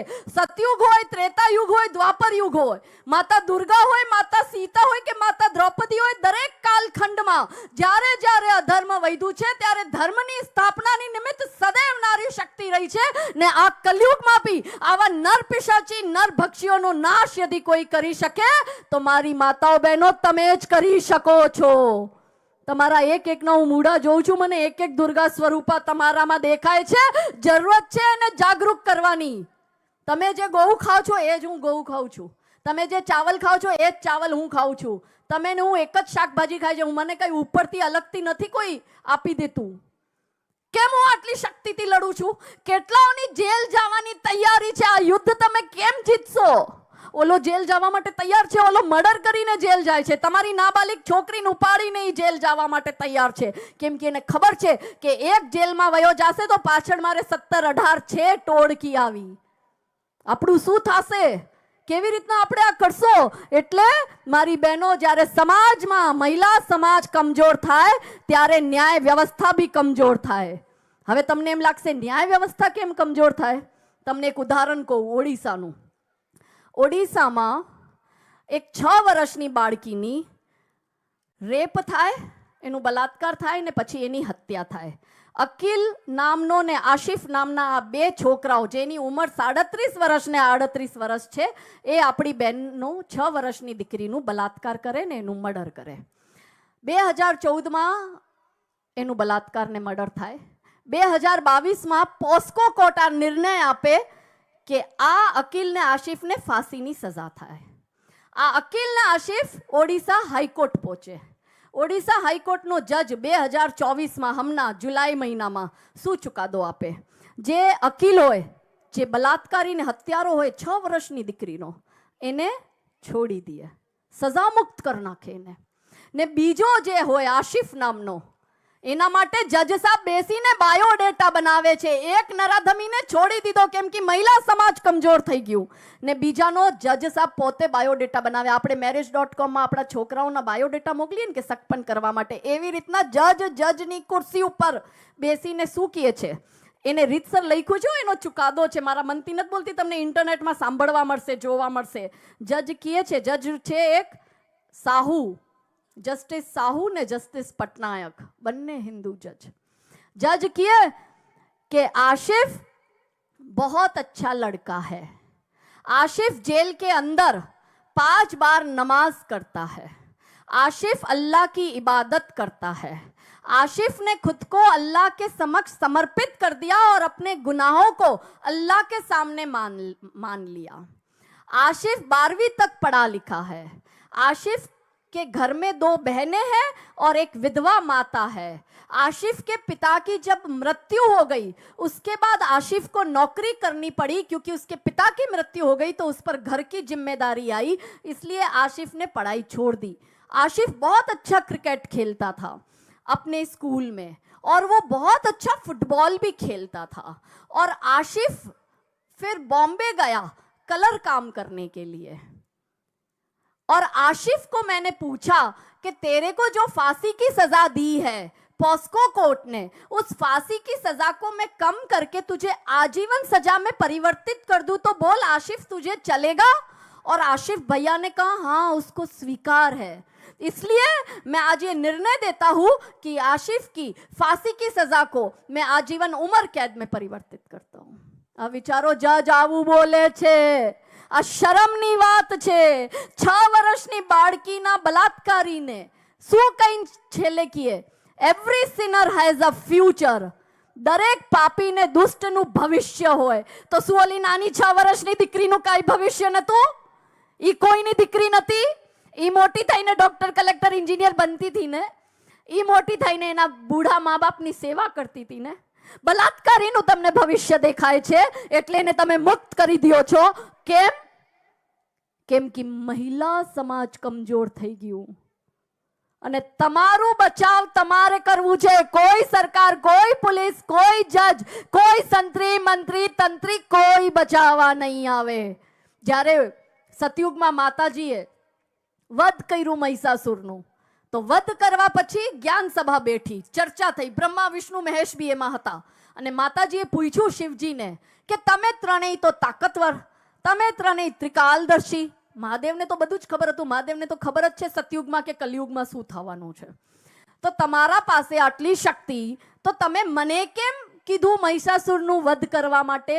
કેમ કે મહિષાસુર કોના ઉપર અત્યાચાર કરતો? સદૈવ મહિલાઓ ઉપર કરતો. કોઈ પણ ઋષિની પત્નીને ઉપાડીને લઈ આવતો અને એનું બલાત્કાર કરતો અને જબરદસ્તી એને પોતાના મહેલમાં રાખતો. એવો મહિષાસુર. ત્યારે મહાદેવ ઉત્તર આપે માતાજીને. મહાદેવ માતાજીને કહે કે તમને એટલે આ કામ માટે અમે સિલેક્ટ કર્યા કે જ્યારે જ્યારે સમાજમાં એવા કોઈ પણ મહિષાસુર ઊભા થશે જે મહિલા સમાજને કમજોર સમજશે ને જે મહિલા સમાજ ઉપર આવી એટ્રોસિટી કરશે, જે મહિલા સમાજ ઉપર આવું કુકર્મ કરશે, ત્યારે એ જ સમાજમાંથી એક નારી શક્તિ ઊભી થશે ને એવા મહિષાસુરોનું નાશ કરશે. માટે આ કામ તમને આપ્યું. આપણે શું શીખ્યા? કાંઈ જ નહીં. આપણે ચિંતા કેની કરીએ છીએ? રોટી કપડા મકાનની. મારા ભોળા ભાળા હિન્દુ ભાઈ બહેનો, આ જોઈ લ્યો બાંગ્લાદેશમાં, પાકિસ્તાનમાં, અફઘાનિસ્તાનમાં, આપણા કેરલામાં, આપણા કાશ્મીરમાં, કેરનામાં, ગુજરાતમાં એક પણ શોભાયાત્રા તમે શાંતિથી નથી મનાવી શકતા. તમારે અહીંયા રામ જન્મભૂમિની નિધિ સમર્પણ માટે અહીંયા તમારો રથ નીકળ્યો તો એના ઉપર પથ્થર મારો થયો. અહીંયા ગણપતિમાં ગણપતિ ઉપર પથ્થર મારો થયો. મંદિર ઉપર ચડીને ઓલા જિહાદીએ આપણી ધજા કાઢીને પોતાનો ગ્રીન ઝંડો મૂક્યો. આપણે શું કર્યું? કાંઈ જ નહીં. क्योंकि हम बैठे सरकार भरोसे, खुद कुछ करने को तैयार नहीं. આપણાથી કઈ ન થયું. ત્યારે આપણે રોટી કપડા મકાનની ચિંતા કરીએ, પણ સમજી લ્યો જ્યારે જ્યારે ધર્મ કમજોર થાય ત્યારે રોટી છીની લે છે, કપડા ઉતારી લે છે ને મકાન જલાવી નાખે છે. આ આપણી સામે આટલા ઉદાહરણ છે. અને આ અધર્મ હોતા જો આપણે જોઈએ છે તો આપણે પણ અધર્મી છે. કૃષ્ણ ભગવાનને અર્જુન પૂછે છે કે હું કેમ બાણ ચડાવું? આ દુર્યોધન સાથે એવું કુકર્મ દુર્યોધને કર્યું. પણ જે ભીષ્મ પિતામહ એ તો મારા મોટા હતા, એને તો મને મોટો કર્યો. આ દ્રોણાચાર્યજી મારા ગુરુ, હું એના ઉપર કેમ બાણ ચલાવું? અને કર્ણ બી એટલો ખરાબ તો નતો જ, પણ એ બધાએ દ્રૌપદી ચીરહરણ જોયું. એ ધારત તો એ ચીરહરણ રોકી શકતા હતા. ત્યારે કૃષ્ણ ભગવાન કીએ कि अधर्म पर मौन रहकर जो मात्र निहारे जाते हैं, द्रोण हो, भीष्म हो, कर्ण हो, सब मारे जाते हैं. એટલે અધર્મ ને ધર્મના યુદ્ધની વચ્ચે જો આપણે ચૂપચાપ થઈને અધર્મ જોઈએ તો આપણે પણ અધર્મી છે ને આપણે પણ એટલા જ પાપી છે જેટલો પાપી ઓલો અધર્મી છે. નક્કી તમારે કરવું પડશે, કેમ કે હું આ અધર્મનો ભોગ નથી બનવા માંગતી, એટલે હું મારું સર્વસ્વ ત્યાગીને આ કામ કરવા નીકળી પડી છું. કેમ કે ઉપર જઈને મારે જવાબ આપવો પડશે. પેલી ત્રણેય માતાઓ મેન નારી શક્તિના સ્વરૂપ છે. અત્યારે ઝંડો લઈને ચાલીએ છે નારી શક્તિ, નારી શક્તિ. આ ત્રણેય માતાઓ નારી શક્તિના સ્વરૂપ હતા. નાના મંત્રી કોણ હતા સતયુગમાં? લક્ષ્મી માતા. શિક્ષા મંત્રી કોણ હતા? સરસ્વતી માતા. અને રક્ષા કરવા વાળા ડિફેન્સ મિનિસ્ટર કોણ હતા? દુર્ગા માતા. આ ત્રણેય માતાની આપણે સંતાનો કેમ આટલા કમજોર થઈ ગયા? એ ઉપર જઈને પૂછશે કે કાજલ દીકરા, સરસ્વતી માતા કહેશે કાજલ દીકરા તને મેં બુદ્ધિ આપી, કેમ નીચે જઈને કામ ન કરી આવી? લક્ષ્મી માતા કહેશે કે તને સારા પરિવારમાં જન્મ દીધો, તારા લગ્ન પણ સારા પરિવારમાં કર્યા, તું કેમ સમાજ માટે કઈ કામ ન કરી આવી? ને દુર્ગા માતા કહેશે કે કાજલ દીકરા તને આટલી શક્તિ મેં આપી, કેમ તે કામ ન કર્યું સમાજ માટે? મારે જવાબ દેવો હતો, માટે હું ઘરથી નીકળી કે ઉપર જઈને માને કહું કે મેં તો મારી જવાબદારી પૂરી કરી. હવે તમારે નક્કી કરવું પડશે કે તમારામાંથી કેટલા લોકો સંઘર્ષ કરવા માટે તૈયાર છે. મારા ભાઈઓ, એમાં સૌથી મોટો વાંક તમારો છે. ટાઈમ ઉપર જમવાનું ના મળે તો તમે બહેનોને કહો છો મને જમવાનું ટાઈમ ઉપર નથી આપતી. બહેનોને કહીએ કે અમારા ભેગા કામમાં જોડાઓ તો બહેનો કહે ના, મારે તો સાસુ સસરાઓની રસોઈ કરવી છે, મારા વરના સ્કૂલનો, મારા વરના ઓફિસનો ટાઈમ થઈ ગયો, મારા છોકરાઓના સ્કૂલના ટાઈમ થઈ ગયા. તો તમારે છોકરાઓ છે તો મારે નથી? તમારે સાસુ સસરા છે તો શું મારે નથી? તમારે તો એક કા બે હશે, મારે 3 છોકરાઓ છે જેને મૂકીને નીકળી પડી છું. પણ કોઈને તો ચિંતા કરવી પડશે. આપણે નહીં કરીએ તો કોણ કરશે? હવે નહીં કરે તો ક્યારે કરશે? કેવી રીતના ધર્મને બચાવશો? 9 રાજ્યોમાં તો પહેલા હતા 2011નો આંકડો, હમણાં નવો આંકડો, આપણે 13 રાજ્યોમાં અલ્પસંખ્યક થઈ ગયા. 250 થી વધુ 300 જેવા જિલ્લાઓમાં આપણે અલ્પસંખ્યક થઈ ગયા.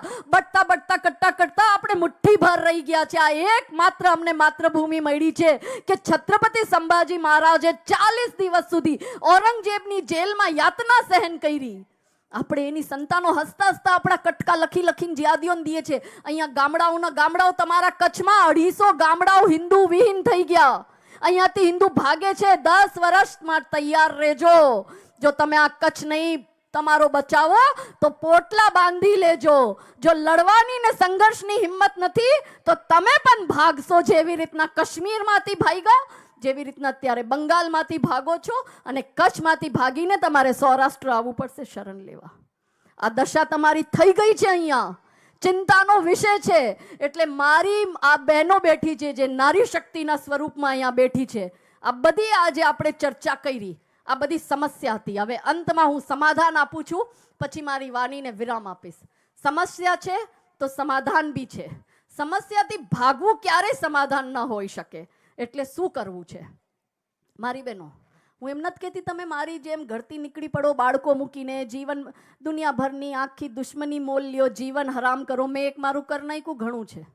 હું નથી ઈચ્છતી તમે તમારું જીવન હરામ કરો, પણ તમે એ કામ કરો જે તમારા હદમાં છે, જે એટલીસ્ટ તમે કરી શકો. ફૂલ નહીં ને ફૂલની પાકરી જેટલું. ગિલેરીએ યોગદાન દીધું હતું એટલે રામાયણમાં ગિલેરીને જગ્યા મળી. એવું યોગદાન દો. શું કરી શકો છો હવે હું તમને કહી દઉં. હિન્દુ બની જાઓ, હિન્દુઓથી સામાન લ્યો ને હિન્દુઓને જ નોકરી આપો. થશે? તમારો શાકવાળો હિન્દુ હોવો જોઈએ, ફ્રૂટ વાળો હિન્દુ હોવો જોઈએ, દરજી હિન્દુ હોવો જોઈએ, ગેરેજ વાળો હિન્દુ હોવો જોઈએ, ડોક્ટર હિન્દુ હોવો જોઈએ, દવા વાળો હિન્દુ હોવો જોઈએ, રાશન વાળો હિન્દુ હોવો જોઈએ, કપડા વાળો હિન્દુ હોવો જોઈએ, દૂધ વાળો હિન્દુ હોવો જોઈએ, જીમ વાળો હિન્દુ હોવો જોઈએ, રિક્ષા વાળો હિન્દુ હોવો જોઈએ, તમારા પતિનો બિઝનેસ પાર્ટનર હિન્દુ હોવો જોઈએ, રિપેરિંગ વાળો હિન્દુ હોવો જોઈએ, પાર્લર વાળો હિન્દુ હોવો જોઈએ, મહેંદી વાળો હિન્દુ હોવો જોઈએ, પીઓપી નું કામ કરવા વાળો હિન્દુ હોવો જોઈએ, લાકડાના કામ વાળો હિન્દુ હોવો જોઈએ. બી હિન્દુ, બાય હિન્દુ, એમ્પ્લોય હિન્દુ. તમે એને આપો છો પૈસા, એ જ પૈસાથી તમારી દીકરીઓ ઉપાડીને લઈ જાય છે, એ જ પૈસાથી તમારા છોકરાઓની હત્યા કરે છે, એ જ પૈસાથી વકીલો ઊભા કરે છે તમારી સામે કોર્ટમાં. એટલે વિચારી લેજો. ઓલો અબ્દુલ 10 રૂપિયા સસ્તું આપે છે એટલે અબ્દુલ પાસે લેવા જાશો તમે, તમારા આવનારી પેઢી, તમારા છોકરાઓનું કફન ખરીદો છો એની પાસે. એટલે ચેતી જાજો. આપણી પાસે આ જ 10 વર્ષ છે. બીજું તમે શું કરી શકો છો?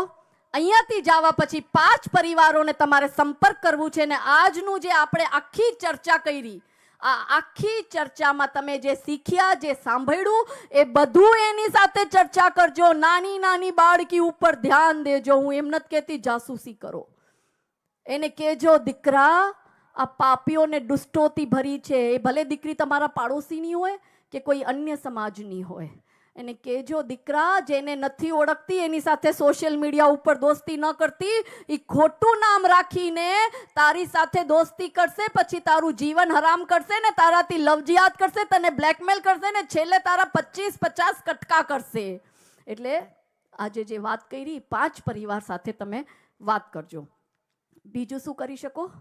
આત્મરક્ષાની ટ્રેનિંગ લેવાની ચાલુ કરી દો. એનો નાનો છોકરો બકરાને કાપતા જાણે છે, તમે કોકરોચને છિપકલીથી ડરો છો. કેમ કરશો? પોલીસ બચાવવા આવશે એટલા પહેલા તો તમારા છોકરાના કટકા કટકા થઈ જશે. અને પોલીસ તો ભારતની બંગાળમાં છે. ત્યાં કેમ આવું થાય છે ને થવા આપણે દઈએ છે? આ જ દેશ છે, આ જ પોલીસ છે, એ જ દેશમાં એ જ આપણું દેશ ને આપણી પોલીસ હતી. કાશ્મીરીઓ સાથે કેવું થયું? એ જ દેશમાં આ જ રાજ્ય છે ને અહીંયાની જ પોલીસ છે, તોય આપણી આટલી દીકરીઓ કેમ આ જિહાદી ઉપાડીને લઈ ગયો? એની એટલી હિંમત કેમ થઈ જાય છે? કેમ કે મારી માતાઓ બહેનો, તમે સંઘર્ષ કરવાનું છોડી દીધું. તમારી આબરૂ લૂંટાય છે, તમે લૂંટાવા દો છો. તમે પોતે તમારી આબરૂ બચાવવા માટે રણચંડીનું રૂપ ધારણ કરીને રસ્તા ઉપર નહીં ઉતરો તો આ જિહાદી આમને આમ તમારી નજર સામે તમારી દીકરીઓનું પાડીને લઈ જશે ને તમે પોલીસ ને સરકાર સામે કમજોર, લાચારની જેમ, કાયરની જેમ રોતા રોતા ભીખ માંગશો કે મારી દીકરીને લાવી દો. આવી નોબત ના આવે એના પહેલા ચેતી જાજો. એટલે સેલ્ફ ડિફેન્સની ટ્રેનિંગ લેવાનું ચાલુ કરો. તમે 3 જણા છો ઘરમાં, 3 જણા આત્મરક્ષાની ટ્રેનિંગ લ્યો.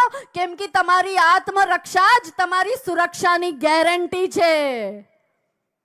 એટલે પોતાની આત્મરક્ષા કરતા શીખો. પછી બાળકો પેદા કરો. મારી બહેનો, લો 18 કરે છે, તમે પેદા તો કરો, 2-3 બાળકો કરો. સંખ્યા આપણી ઘટે છે એની વધે છે.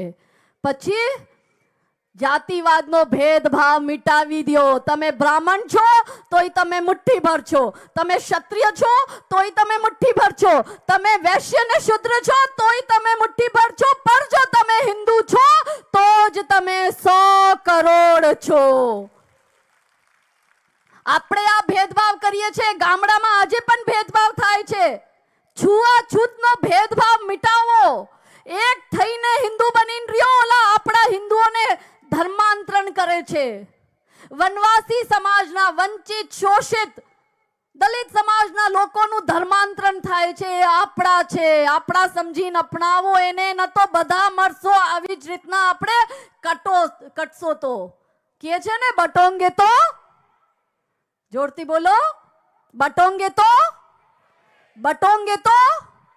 એટલે ધર્મના નામ ઉપર બેઠા ક્ષેત્રવાદ, ભાષાવાદ, જાતિવાદ, ઊંચ નીચના ભેદભાવ ઉપર કેટલું બટવું છે, કેટલું કટવું છે, નક્કી કરી લ્યો. કેમ કે આ એકમાત્ર ભૂમિ આપને મળી છે, આપણા માટે કાંઈ દેશ નથી. બીજું શું કરી શકો છો? મેડિટેશન કરો. તમે એમ લાગશે મેડિટેશન કરવાનું કેમ કીધું? શિવજી શું કરતા? કાયમ ધ્યાન મુદ્રામાં. તમે જોજો, શિવજી સદૈવ ધ્યાન મુદ્રામાં. વર્ષો વર્ષો સુધી એ ધ્યાનમાં હતા. એટલે સૌથી શક્તિશાળી કોણ હતા? શિવજી. મને ઘણા લોકો કે બેન તમારામાં આટલી શક્તિ કેમ છે, તમે કેમ આવું? જ્યારે હું બોલું છું તો અમુક લોકોના રૂવાટા ઊભા થશે. એક જગ્યાએ કાર્યક્રમમાં રાજસ્થાનમાં હતી તો મંચ ઉપર પેલા ભાઈ મને મળવા એવા એકદમ દુબળા સરખા, અને મને કે બેન જો મારા રૂવાટા હજી ઊભા છે, મને તમે બોલતા થાય એટલે કંઈક થતું તો મારું બીપી વધી ગયું. મેં કીધું ભાઈ આને લઈ જાઓ ડોક્ટર પાસે, કંઈક થશે તો નવો કેસ થશે કે કાજલ બોયલીને હાર્ટ એટેક આવે છે લોકોને. વિચારો. એટલે મેડિટેશન કરશો તો માનસિક રીતે તમે શક્તિશાળી થશો. તો હું ઉત્તર લોકોની આપું છું કે હું મેડિટેશન કરું છું. મને જ્યારે સમય મળે, હું પ્લેનમાં છું, મારો પ્લેન ટેક ઓફ થાય ને મારો પ્લેન લેન્ડિંગ થાય, 1 કલાકનો પ્લેન હોય કે 2 કલાકનો, હું ધ્યાન મુદ્રામાં બેસીને શાંત રહું. મારા ઉપર 10 દિશાથી ખૂબ ઘાત થયા છે.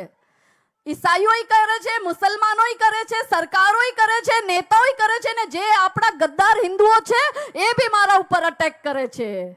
છતાં પણ હું કેમ કામ કરી શકું છું? વીર સાવરકરજીએ કીધું છે. શું કીધું વીર સાવરકરજીએ? કે મને ઈસાઈથી ડર નથી, મને મુસલમાનનો બી ડર નથી, મને તો હમારા અંદર જ જે ગદ્દાર હિન્દુઓ છે મને એનો ડર છે. ને એવા જ ગદ્દાર હિન્દુઓ મને પણ રોકે છે. પણ હું જ્યારે એ લોકો ખૂબ મારા ઉપર વરસે ને મીડિયામાં આખો દિવસ મને તો ગુજરાતની આતંકવાદી ઘોષિત કરી નાખી છે. હે બહેનો, તમને જવાબ દો, હું તમને આતંકવાદી લાગુ છું? એવી સુંદર, એવી સરસ, હે કયા એંગલથી હું આતંકવાદી લાગુ? હસી બોલીને આખા રસ્તે આવતી હતી, તમને જરાય એવું લાગ્યું મારો સ્વભાવ આતંકવાદી જેવો?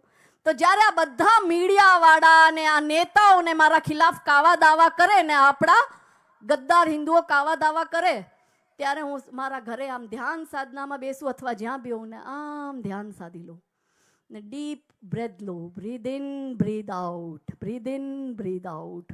આ ધ્યાન સાધનાથી મારી મેમરી શાર્પ, મારામાં તેજ આવ્યો. અને આ મને જેટલું તમે કહેતા હશો આ બેનને આટલું કેમ યાદ રહીએ?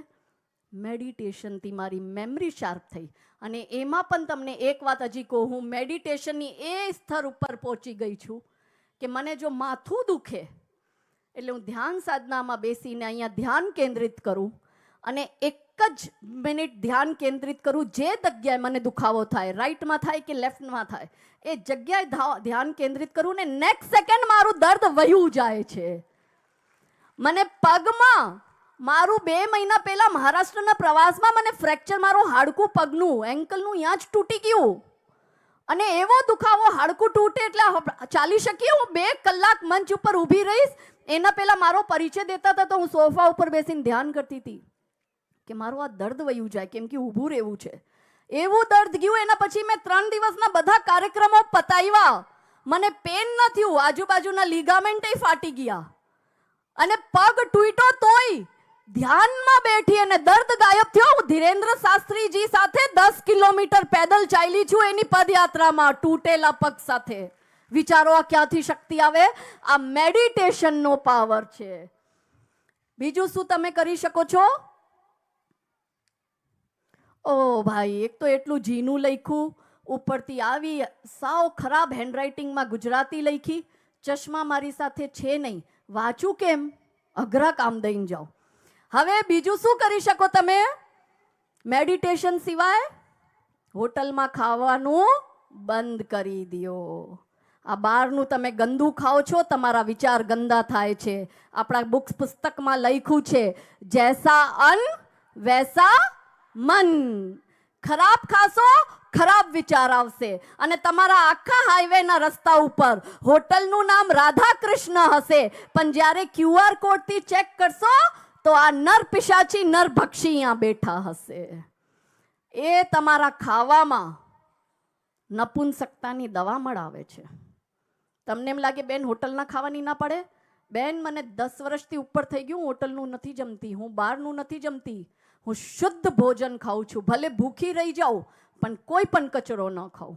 વિચાર શુદ્ધ એનાથી થાય. આપણામાં જે આ વિકૃતિ આવી છે ને, ક્યાંથી આવી? કેમ કે આપણે ખરાબ ખાઈએ, ખરાબ જોઈએ. એક મહારાષ્ટ્રમાં હું એક પોલીસ ઇન્સ્પેક્ટર સાથે બેઠી હતી. એ પોલીસ ઇન્સ્પેક્ટર રિટાયર્ડ થઈ ગયા હતા. તો પોલીસ ઇન્સ્પેક્ટરે મને વાત કરી કે બેન, અહીંયા એક હાઈવેમાં એક હોટલ હતી, અમે એના ઉપર રેડ મારી. મહારાષ્ટ્રની વાત છે. તો રેડ મારી તો એના કિચનમાં અમે ગયા. કિચનમાંથી આટલી દવાઓ મળી. આ સાંભળજો મારા ભાઈઓ, બહુ મોટી વાત કહું છું કે કિચનમાં આટલી દવાઓ મળી. દવાઓને અમે લેબ ટેસ્ટમાં મોકલી. તો લેબ ટેસ્ટમાં ખબર પડ્યું કે આ નપુંસકતા વાળી દવાઈ છે. એને માયરા 4 લાફા ઓલા જિહાદી મુસલમાનને ત્યારે બોલ્યો કે અમે હિન્દુઓના ખાવામાં નપુંસકતાની દવાઓ મળાવીએ છીએ. એટલે હિન્દુની પ્રજનન ક્ષમતા ઓછી થઈ ગઈ છે. તમે જોજો મારી બહેનો, તમારો પિયર પક્ષ ને તમારું સસુરાલ પક્ષ, બે કુટુંબમાં આંખ બંધ કરીને વિચારો, એક ના એક કપલ એવો હશે જે અત્યારે ડોક્ટર પાસે ઈલાજ લેતો હશે, બાળકો નથી થતા એને. કેમ હિન્દુની ફર્ટિલિટી રેટ ઘટી ગઈ છે? એના કેમ 18 પેદા થાય છે? હું 3-4 મહિના પહેલા ઉડીસામાં હતી. ઉડીસામાં એક ડોક્ટર સાથે વાત કરતી હતી. એ ડોક્ટર IVF ડિલિવરી કરાવતો, એટલે ટેસ્ટ ટ્યુબ બેબી હોય ને કે જેને સાધારણ રીતે બાળકો ન થાય, એની IVF ડિલિવરી થાય. એને મને કીધું બેન, આખા 1 વર્ષમાં 10,000 કપલની IVF ડિલિવરી કરી. મેં કીધું અચ્છા, કે શોકિંગ શું છે બેન? સાંભળો. મેં કીધું શું? કે 10,000 કપલ હિન્દુ હતા, એક પણ મુસ્લિમ કપલ નતો. એટલે સમજી ગયા તમે શું ચાલી રહ્યું છે?